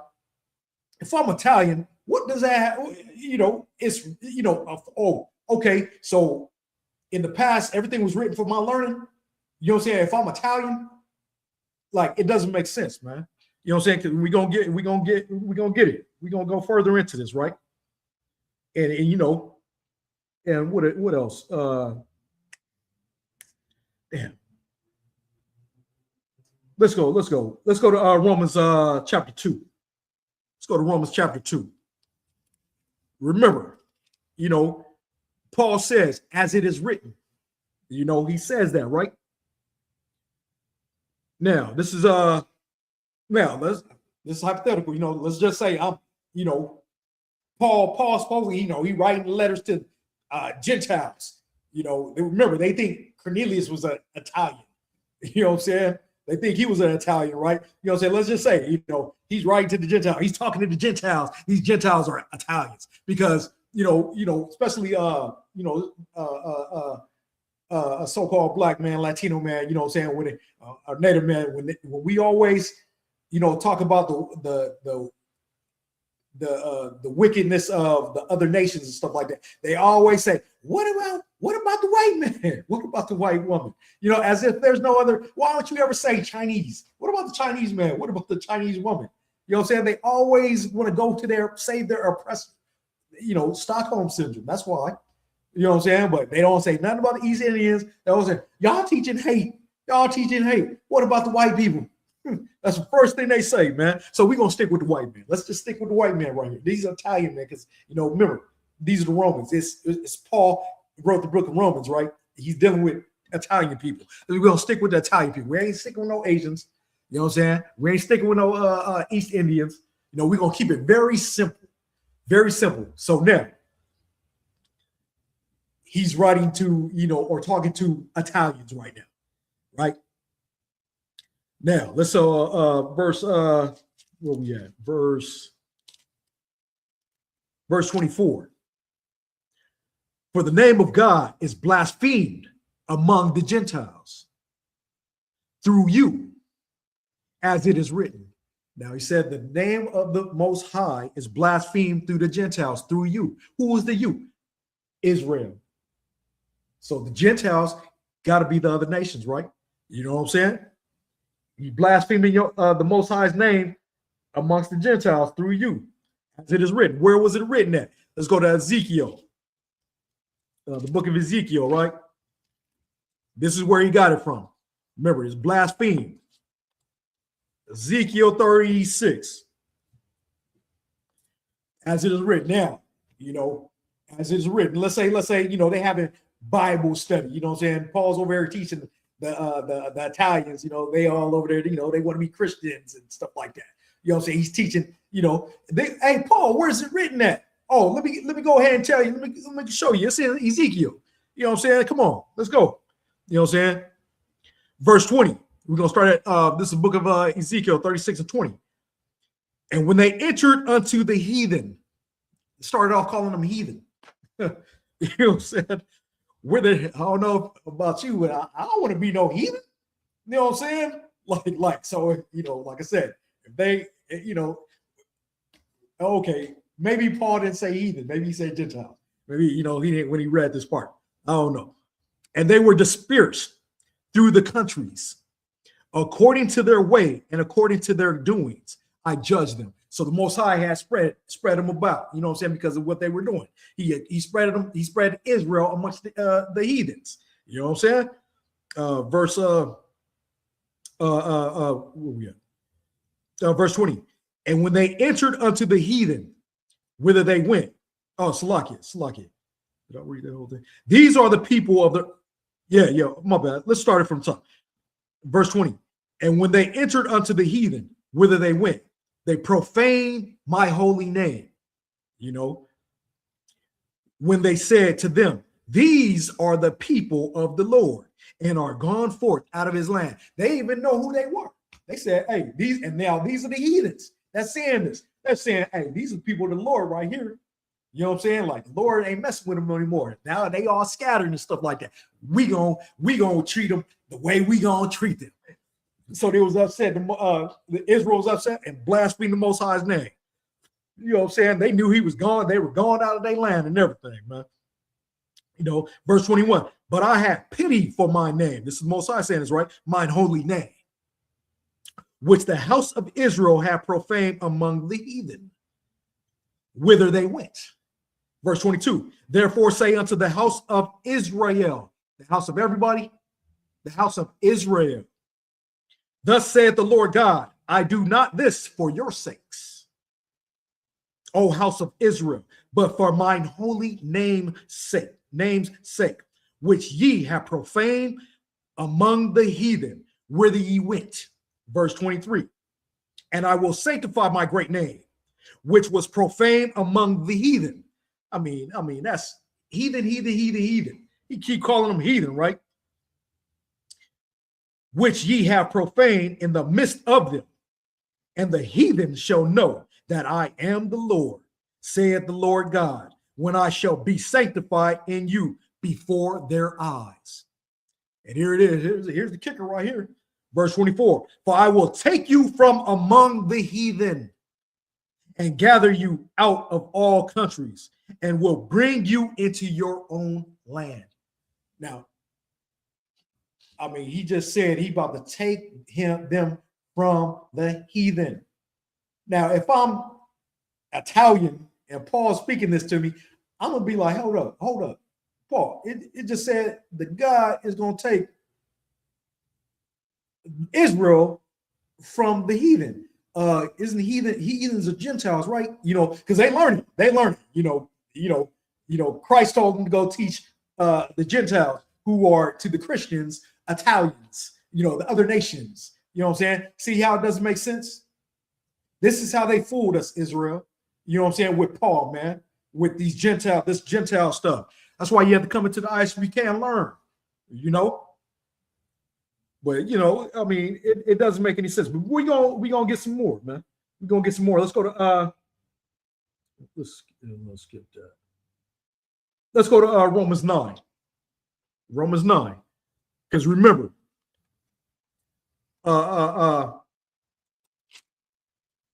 remember that Rebecca had twin boys, right?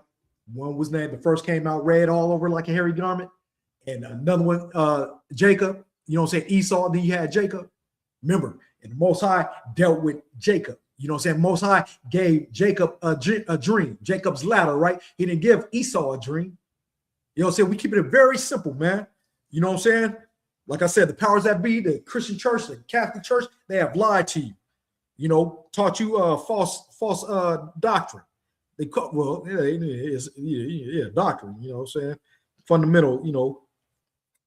Y'all learning doctrine. Just stupid shit. You know what I'm saying? Let's go to Romans 9 and 13. I mean, you can't get around this right here, man. And as it is written, Paul, love Paul for saying this, as it is written. Now, once again, you're Italian. You know what I'm saying? You're Italian. At this time, let's say, because they say Esau, they don't know who Esau is. Esau's still around right here. Esau's still around. You know what I'm saying? Right here, he's still around. Israel's still around. Esau's still around. They were both born the same time. You know what I'm saying? Jacob and Esau, right? Esau, Edom, the Edomites are still here, along with Esau, Salaki, with Israel. You know what I'm saying? The 12 tribes. Okay, they still here, and they still here today. As it is written, Jacob have I loved, but Esau have I hated. Now, as it is written, we got to find out where was it written. Now, remember, Paul is teaching Italians. He's teaching Italians, right? You know what I'm saying? Let's go to Malachi, the book of Malachi. That's where it's written. All right. Like I said, you know what I'm saying? This stuff does not make sense, man. You know, that's how you know he was talking to Israelites that became Gentiles, man. They were living wicked. They started doing the customs of the heathen. You know what I'm saying? Just like it's stated in Ezekiel 36, heathens. You know what I'm saying? They started living like heathens. What Christ said in Matthew 18, if you don't want to listen, if that brother don't want to listen, let him be as a heathen. That's what he said. Come on now. Play connect the dots, man. Put this puzzle together. You know what I'm saying? We making it make sense. But let's see. This is the book of Malachi. Like I said, Paul said, where it is written. Remember, he said, Jacob have I loved, but Esau have I hated. All right. The burden of the word of the Lord to Israel by Malachi. Verse 2. I have loved you, saith the Lord. Yet ye say, wherein hast thou loved us? Was not Esau Jacob's brother? Saith the Lord. Yet I loved Jacob, and I hated Esau. And I laid his mountains and his heritage waste for the dragons of the wilderness. Verse 4, whereas Edom saith, Edom is Esau, okay? We are impoverished, but we will return. This is the pride of the so-called white man, Edom, Esau. We are impoverished, but we will return and build the desolate places. Thus saith the Lord of hosts, they shall build, but I will throw down. And they shall call them the border of wickedness. What is America? Straight wicked. Straight wicked. Wherever you have the white man, it's straight wickedness. You know what I'm saying? This is how you know who Esau is, man. Just follow the wicked. You know what I'm saying? That's all you got to do. Epstein Islands, you know what I'm saying? What have you? You know, America itself, you know, Frisco, new Sodom and Gomorrah, you know, this is spiritual Sodom and Gomorrah, spiritual Egypt, which means the land of bondage, which means bondage. You know what I'm saying? This is the place of wickedness right here, man.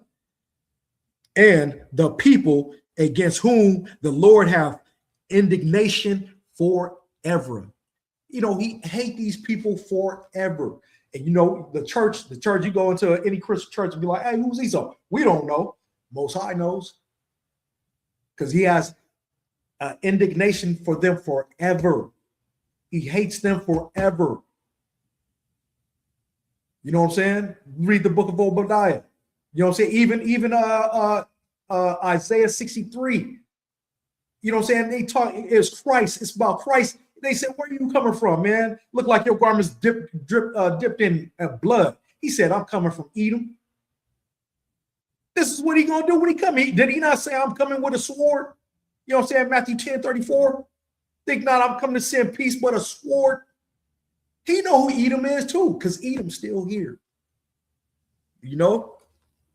Edom's still here, man. But let's go ahead and get some more of this, man. Well, that's it. You know, once again, you know, let's go to Romans 11. because, like I said, they go to Paul, man. Paul. You go to a Christian church, they open up a book, Paul. I know because I used to go to church. You know what I'm saying? They go to Paul. And they don't even read, they read something, but they go to Paul 24/7, man. Paul. You know what I'm saying? Because the Gentiles, they leading our people astray, man, with this false word, man, that they teach, man. Talking about the Gentiles or other nations, man. Come on, man. Let's go ahead and go to Romans chapter 11.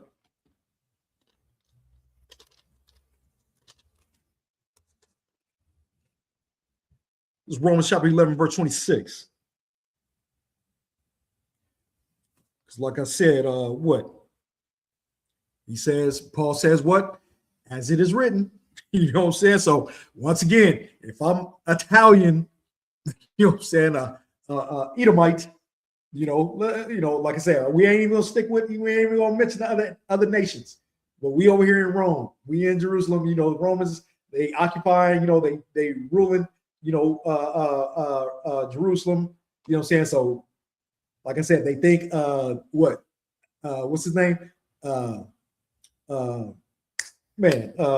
Cornelius is Italian.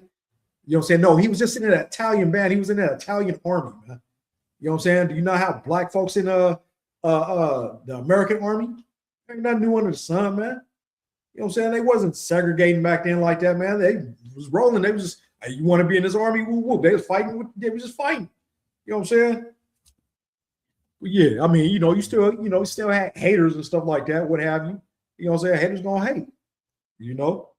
It wasn't until they got over here until they actually did that whole, black and white thing. You know what I'm saying? White is pure and shit, and black is bad, and doing all that crazy stuff, man. Like the scripture said, man, they crafty. They have crafty counsel against thy people. They took us far from our borders, so we can forget who we are. You know what I'm saying? Forget our heritage, our identity. You know what I'm saying? That's what happened.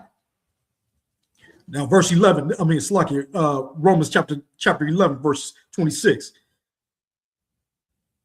And as all Israel shall be saved, as it is written, when all Israel shall be saved, not no Italian, not no the Romans. You know what I'm saying? All Israel shall be saved. Now, Paul's teaching the class, and he teaching Christians, Italians, they up in there, Gentiles. You know what I'm saying? All Israel shall be saved. They're gonna be like, what? Hey, what about us? You know what I'm saying? What about us? When you ask that, it's just like like let's say, let me see. It's common sense, man. It's like let's say the Black Panthers, man. Like the leader of Black Panthers, Pee Newton, whatever, I forgot his name. You know what I'm saying? Look, let's say they go to where's it, Mount Rushmore? You know what I'm saying?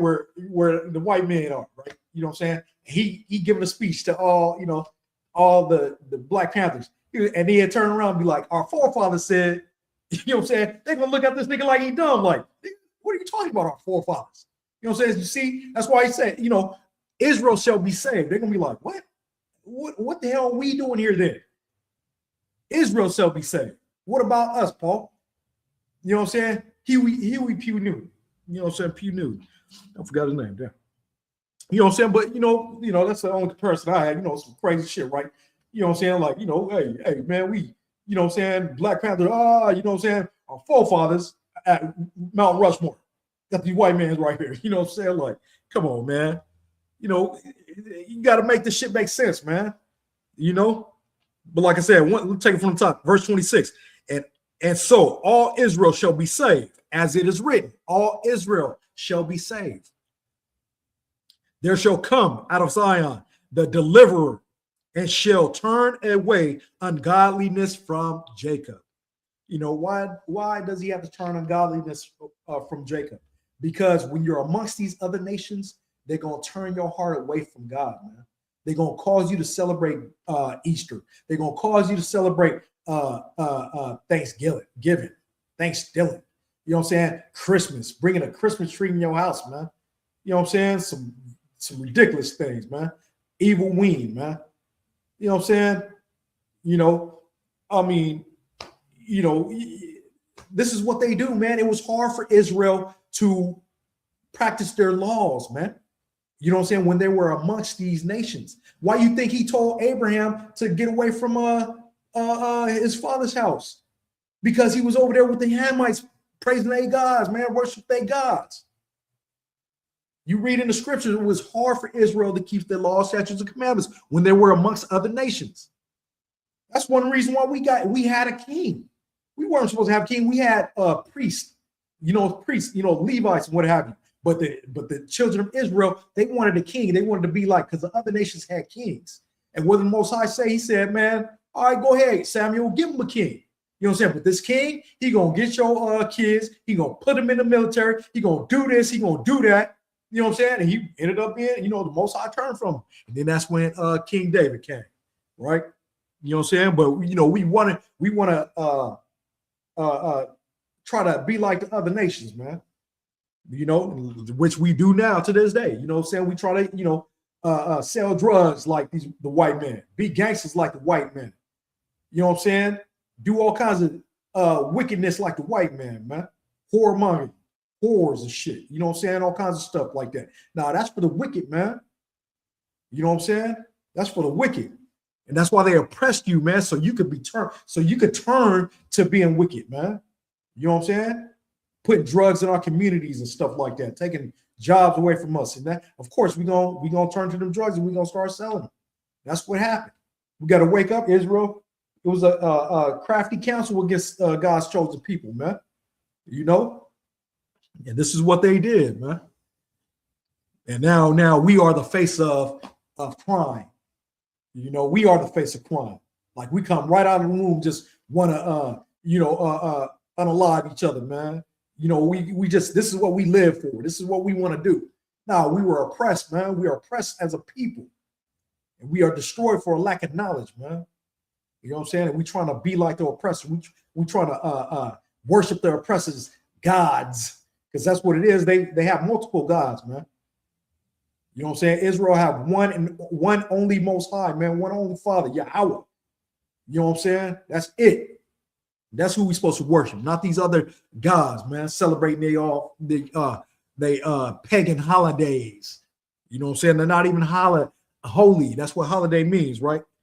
But like he said, where it's written, let's go see where it's written at. Let's take it from the top. Verse 26. And so all Israel shall be saved, as it is written. There shall come out of Zion. Zion is another word for Israel, the deliverer, and shall turn away ungodliness from Jacob. You know what I'm saying? Where do you say that at, man? Psalms. Let's go to Psalms. Psalms verse 7.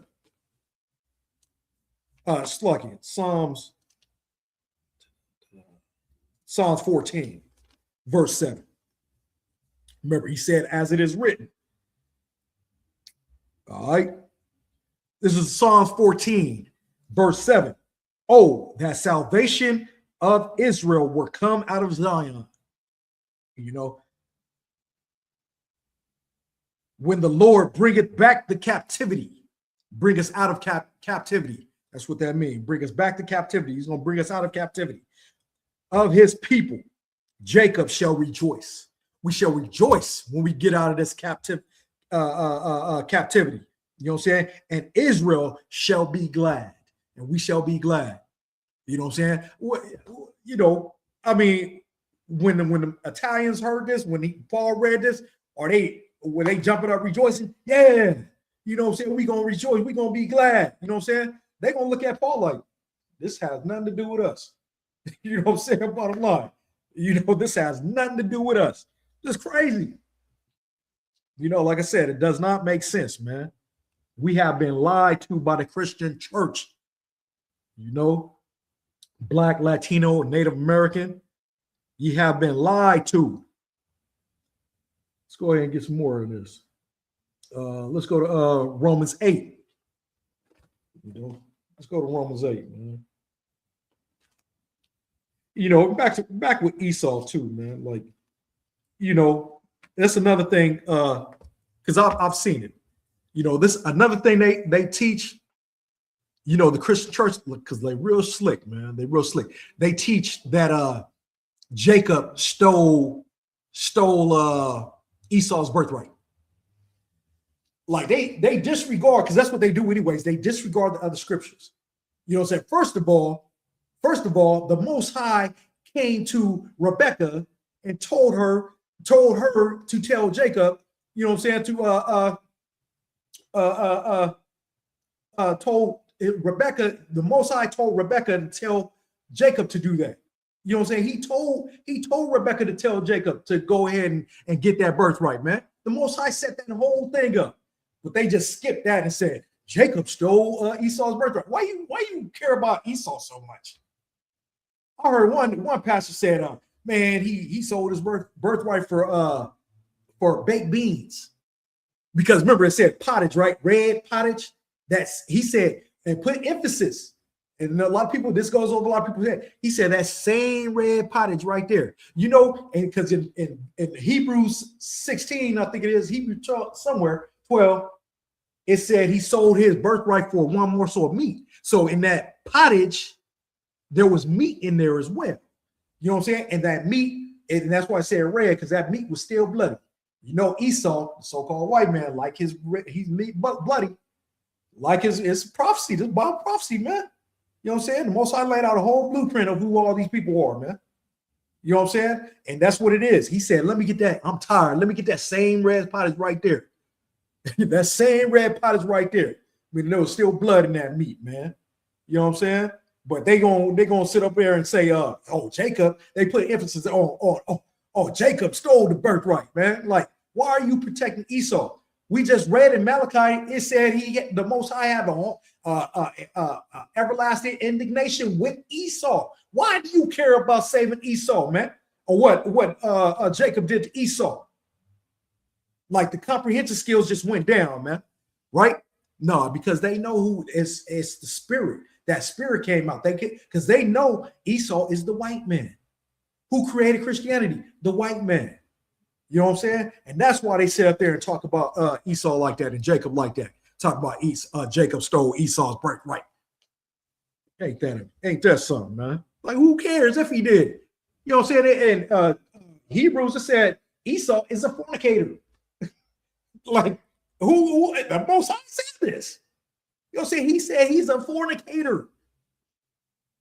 Straight up. Crazy, man. That's what I want to bring out with Esau, man. You know what I'm saying? Vile beasts. That's what they are. Cowards. Romans, was it the book of Romans, chapter 8? Book of Romans, chapter 8, 8 and 36.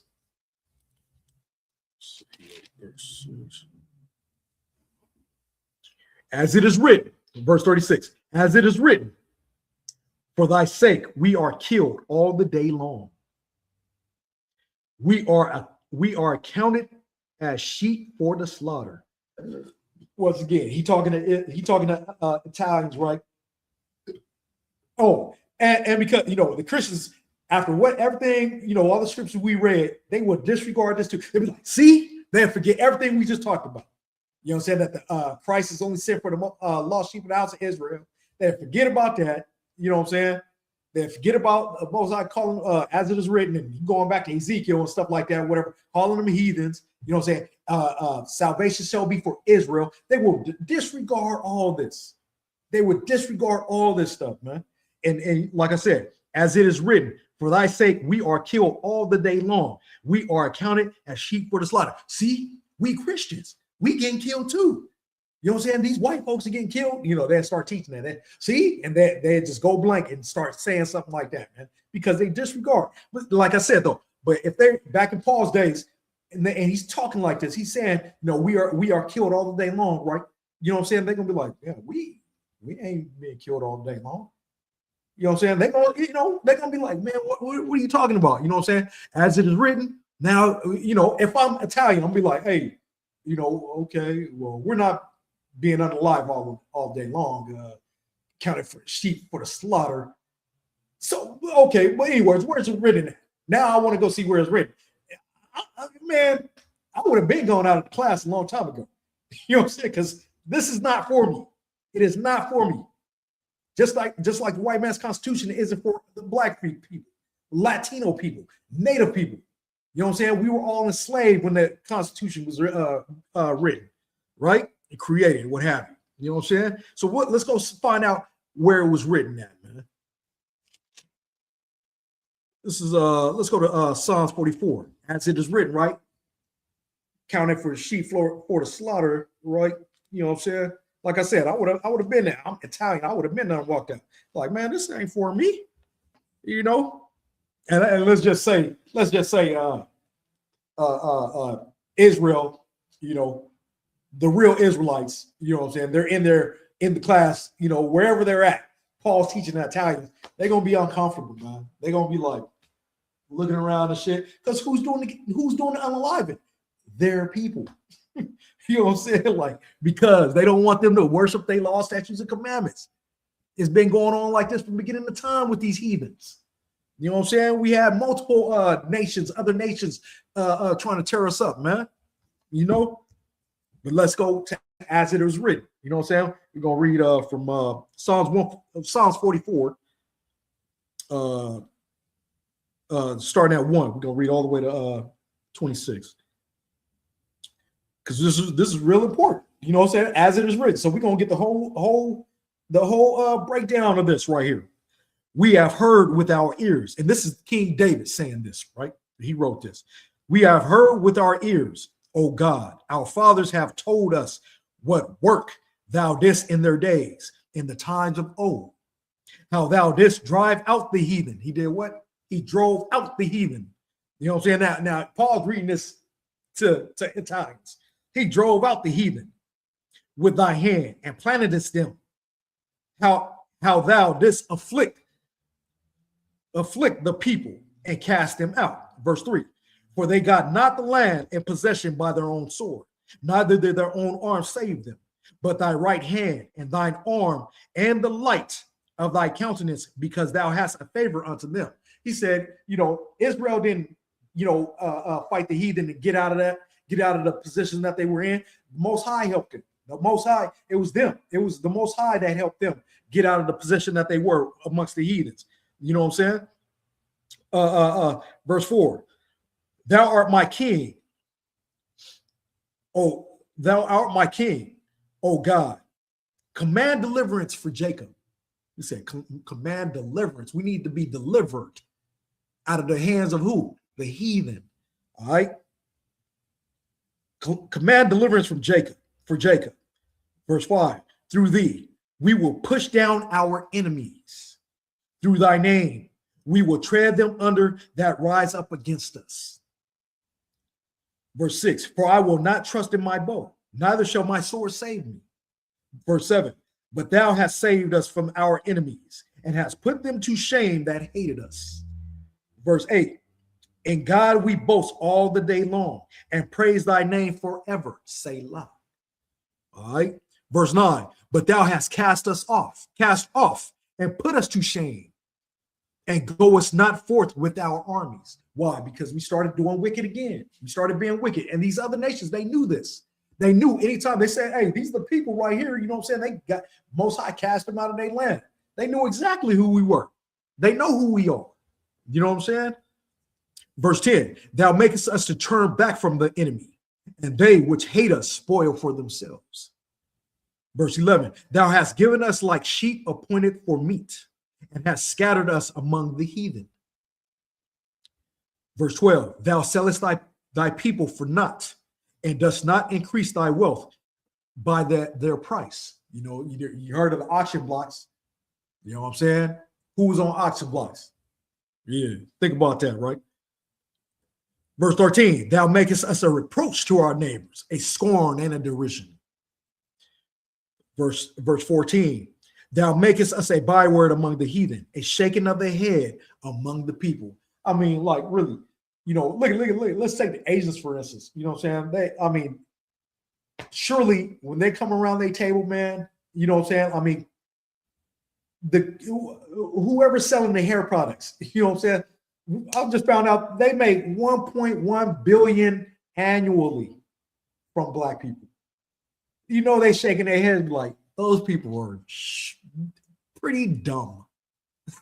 Like, we making hair products, fake hair, whatever, you know what I'm saying? Even barrettes, whatever. They come to us and buy this shit. And we making $1.1 billion off of these dummies.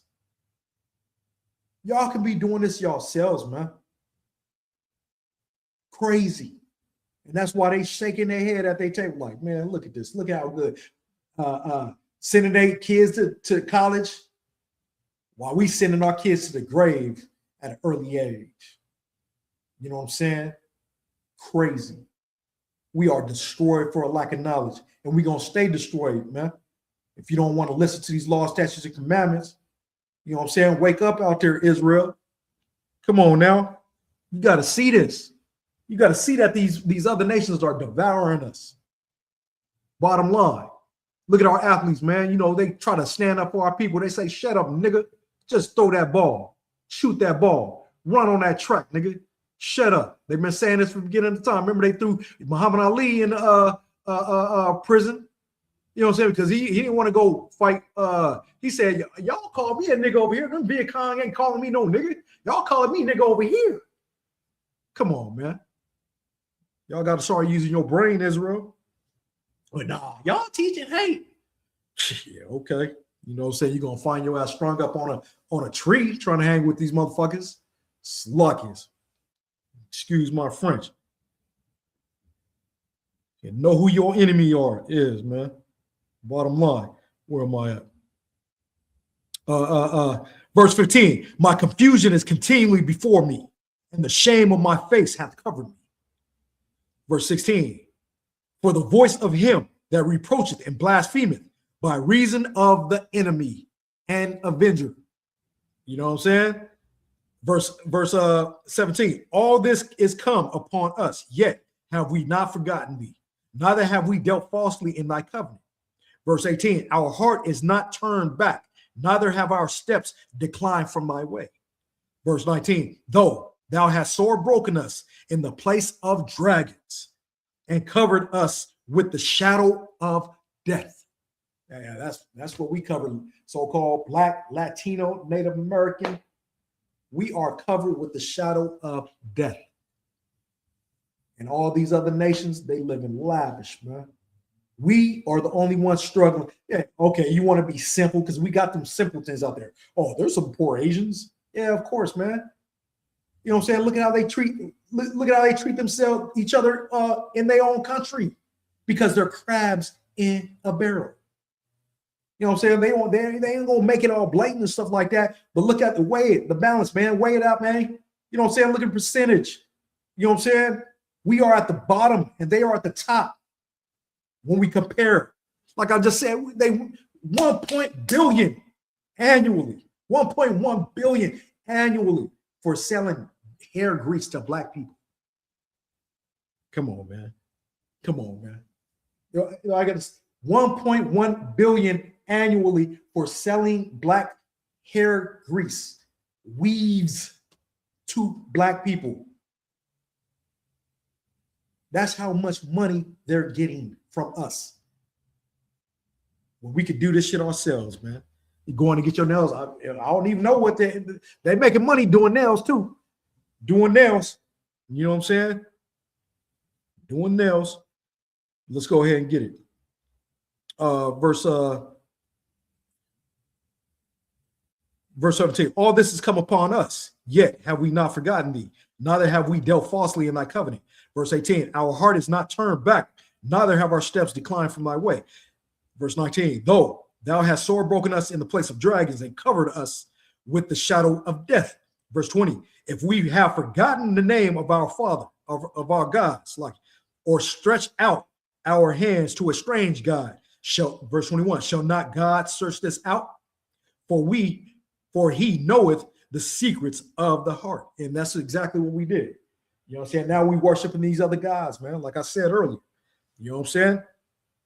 Verse 22, yea, and this is where it said, for where it is written. This is what he said, right? You know what I'm saying? Where it is written. Now, he done read all this to the Italians. You know what I'm saying? He read all this, right? And they probably looking at this nigga like he crazy. You know? Yeah. Verse 22, yea, for thy sake are we killed all the day long. We are counted as sheep for the slaughter. Like at this point, man, I'm pretty sure the Italians they got up and walked out. You know what I'm saying? They go, oh man, Paul tripping, man. You know, forget Christianity. You know what I'm saying? And long story short, I mean, let's think about it. Did not Paul get unalive? You know what I'm saying? For teaching the word. What happened to the Christians? They didn't help them. They didn't, you know, where's that at in the history book? Italian Christians died as well with Paul. You know what I'm saying? Like, come on, man.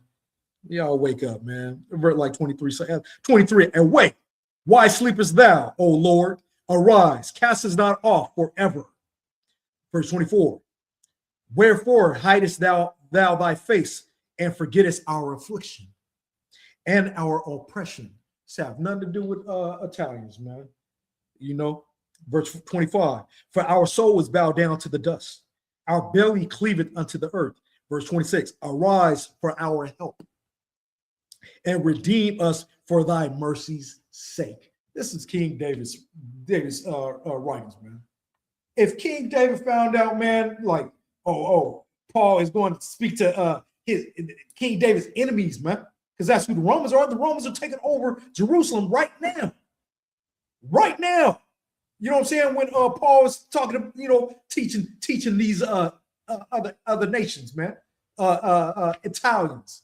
You know what I'm saying? This, man, King David, man, this is all he talked about, man, is redeeming Israel, man. Come on, man. Now, all of a sudden, Christ's gonna wake up and say, "Oh, man, go to Paul, go to the Gentiles, man, the other nations, man. Tell them they could come in too, man. They could be grafted in, man. They could be adopted, man. You know what I'm saying? Come on, man. Come on, man. Come on, man. David wouldn't have that, man. Yeah, Christ ain't gonna have that. Like he said, he ain't sent but unto the lost sheep of the house of Israel. He did not change that, man. It just so happened we became Gentiles, man. We started doing them ways, and we got kicked out. You know, I think that's in Hosea somewhere, man. Not all of us. Some of us, you know, we kept our customs, you know, but we were being unalive, and they were forcing them to speak Greek. What they call them Hellenists and stuff like that, or what have you. You know, let's go to Psalms 83. I'm about to wrap it up right here. Because they are confederate against us, man. You know, as the scripture says. This is the book of Psalms, chapter 83, starting at 4. They have said, come and let us cut them off from being a nation, that the name of Israel may be no more in remembrance. Verse 5, for they have consulted together with one consent. They are confederate against thee. Verse 6, the tabernacle of Edom. They go Edom, Esau, who the Christian church say, oh, Jacob stole Esau's birthright. You know what I'm saying? The tabernacle of Edom. And this is David, King David, writing this right here. You know what I'm saying? And the Ishmaelites of Moab and the Hagarenes. You know what I'm saying? He goes on and on and on. There's a bunch of tribes, man, that are confederate against us, man. And there's nothing new under the sun, man. They still here. These other nations are still here, man. And they're living lavish. They're making $1.1 billion annually off the children of Israel, man. You know what I'm saying? But yeah, we're going to still have our ignorant people out there, man. It's lucky. You know, I was ignorant once too, but you got to wake up, man. You know, ignorance is just, you know, you got a lack of knowledge, man. But the ones I'm talking about, the coon ass niggas, actually. You know what I'm saying? Got them over there, man, talking about we teaching hate and stuff like that, man. Yeah, okay. You know what I'm saying? You're going to, like most likely, you know, Christ said, you're going to get your reward. You know what I'm saying? And Christians leading our people astray. But, you know, with that, you know, I want to say, Yahweh Shem Yahshua Barak to the brothers. Yahweh Shema Allah by Shem Yahshua to the sisters. Shalom, Israel.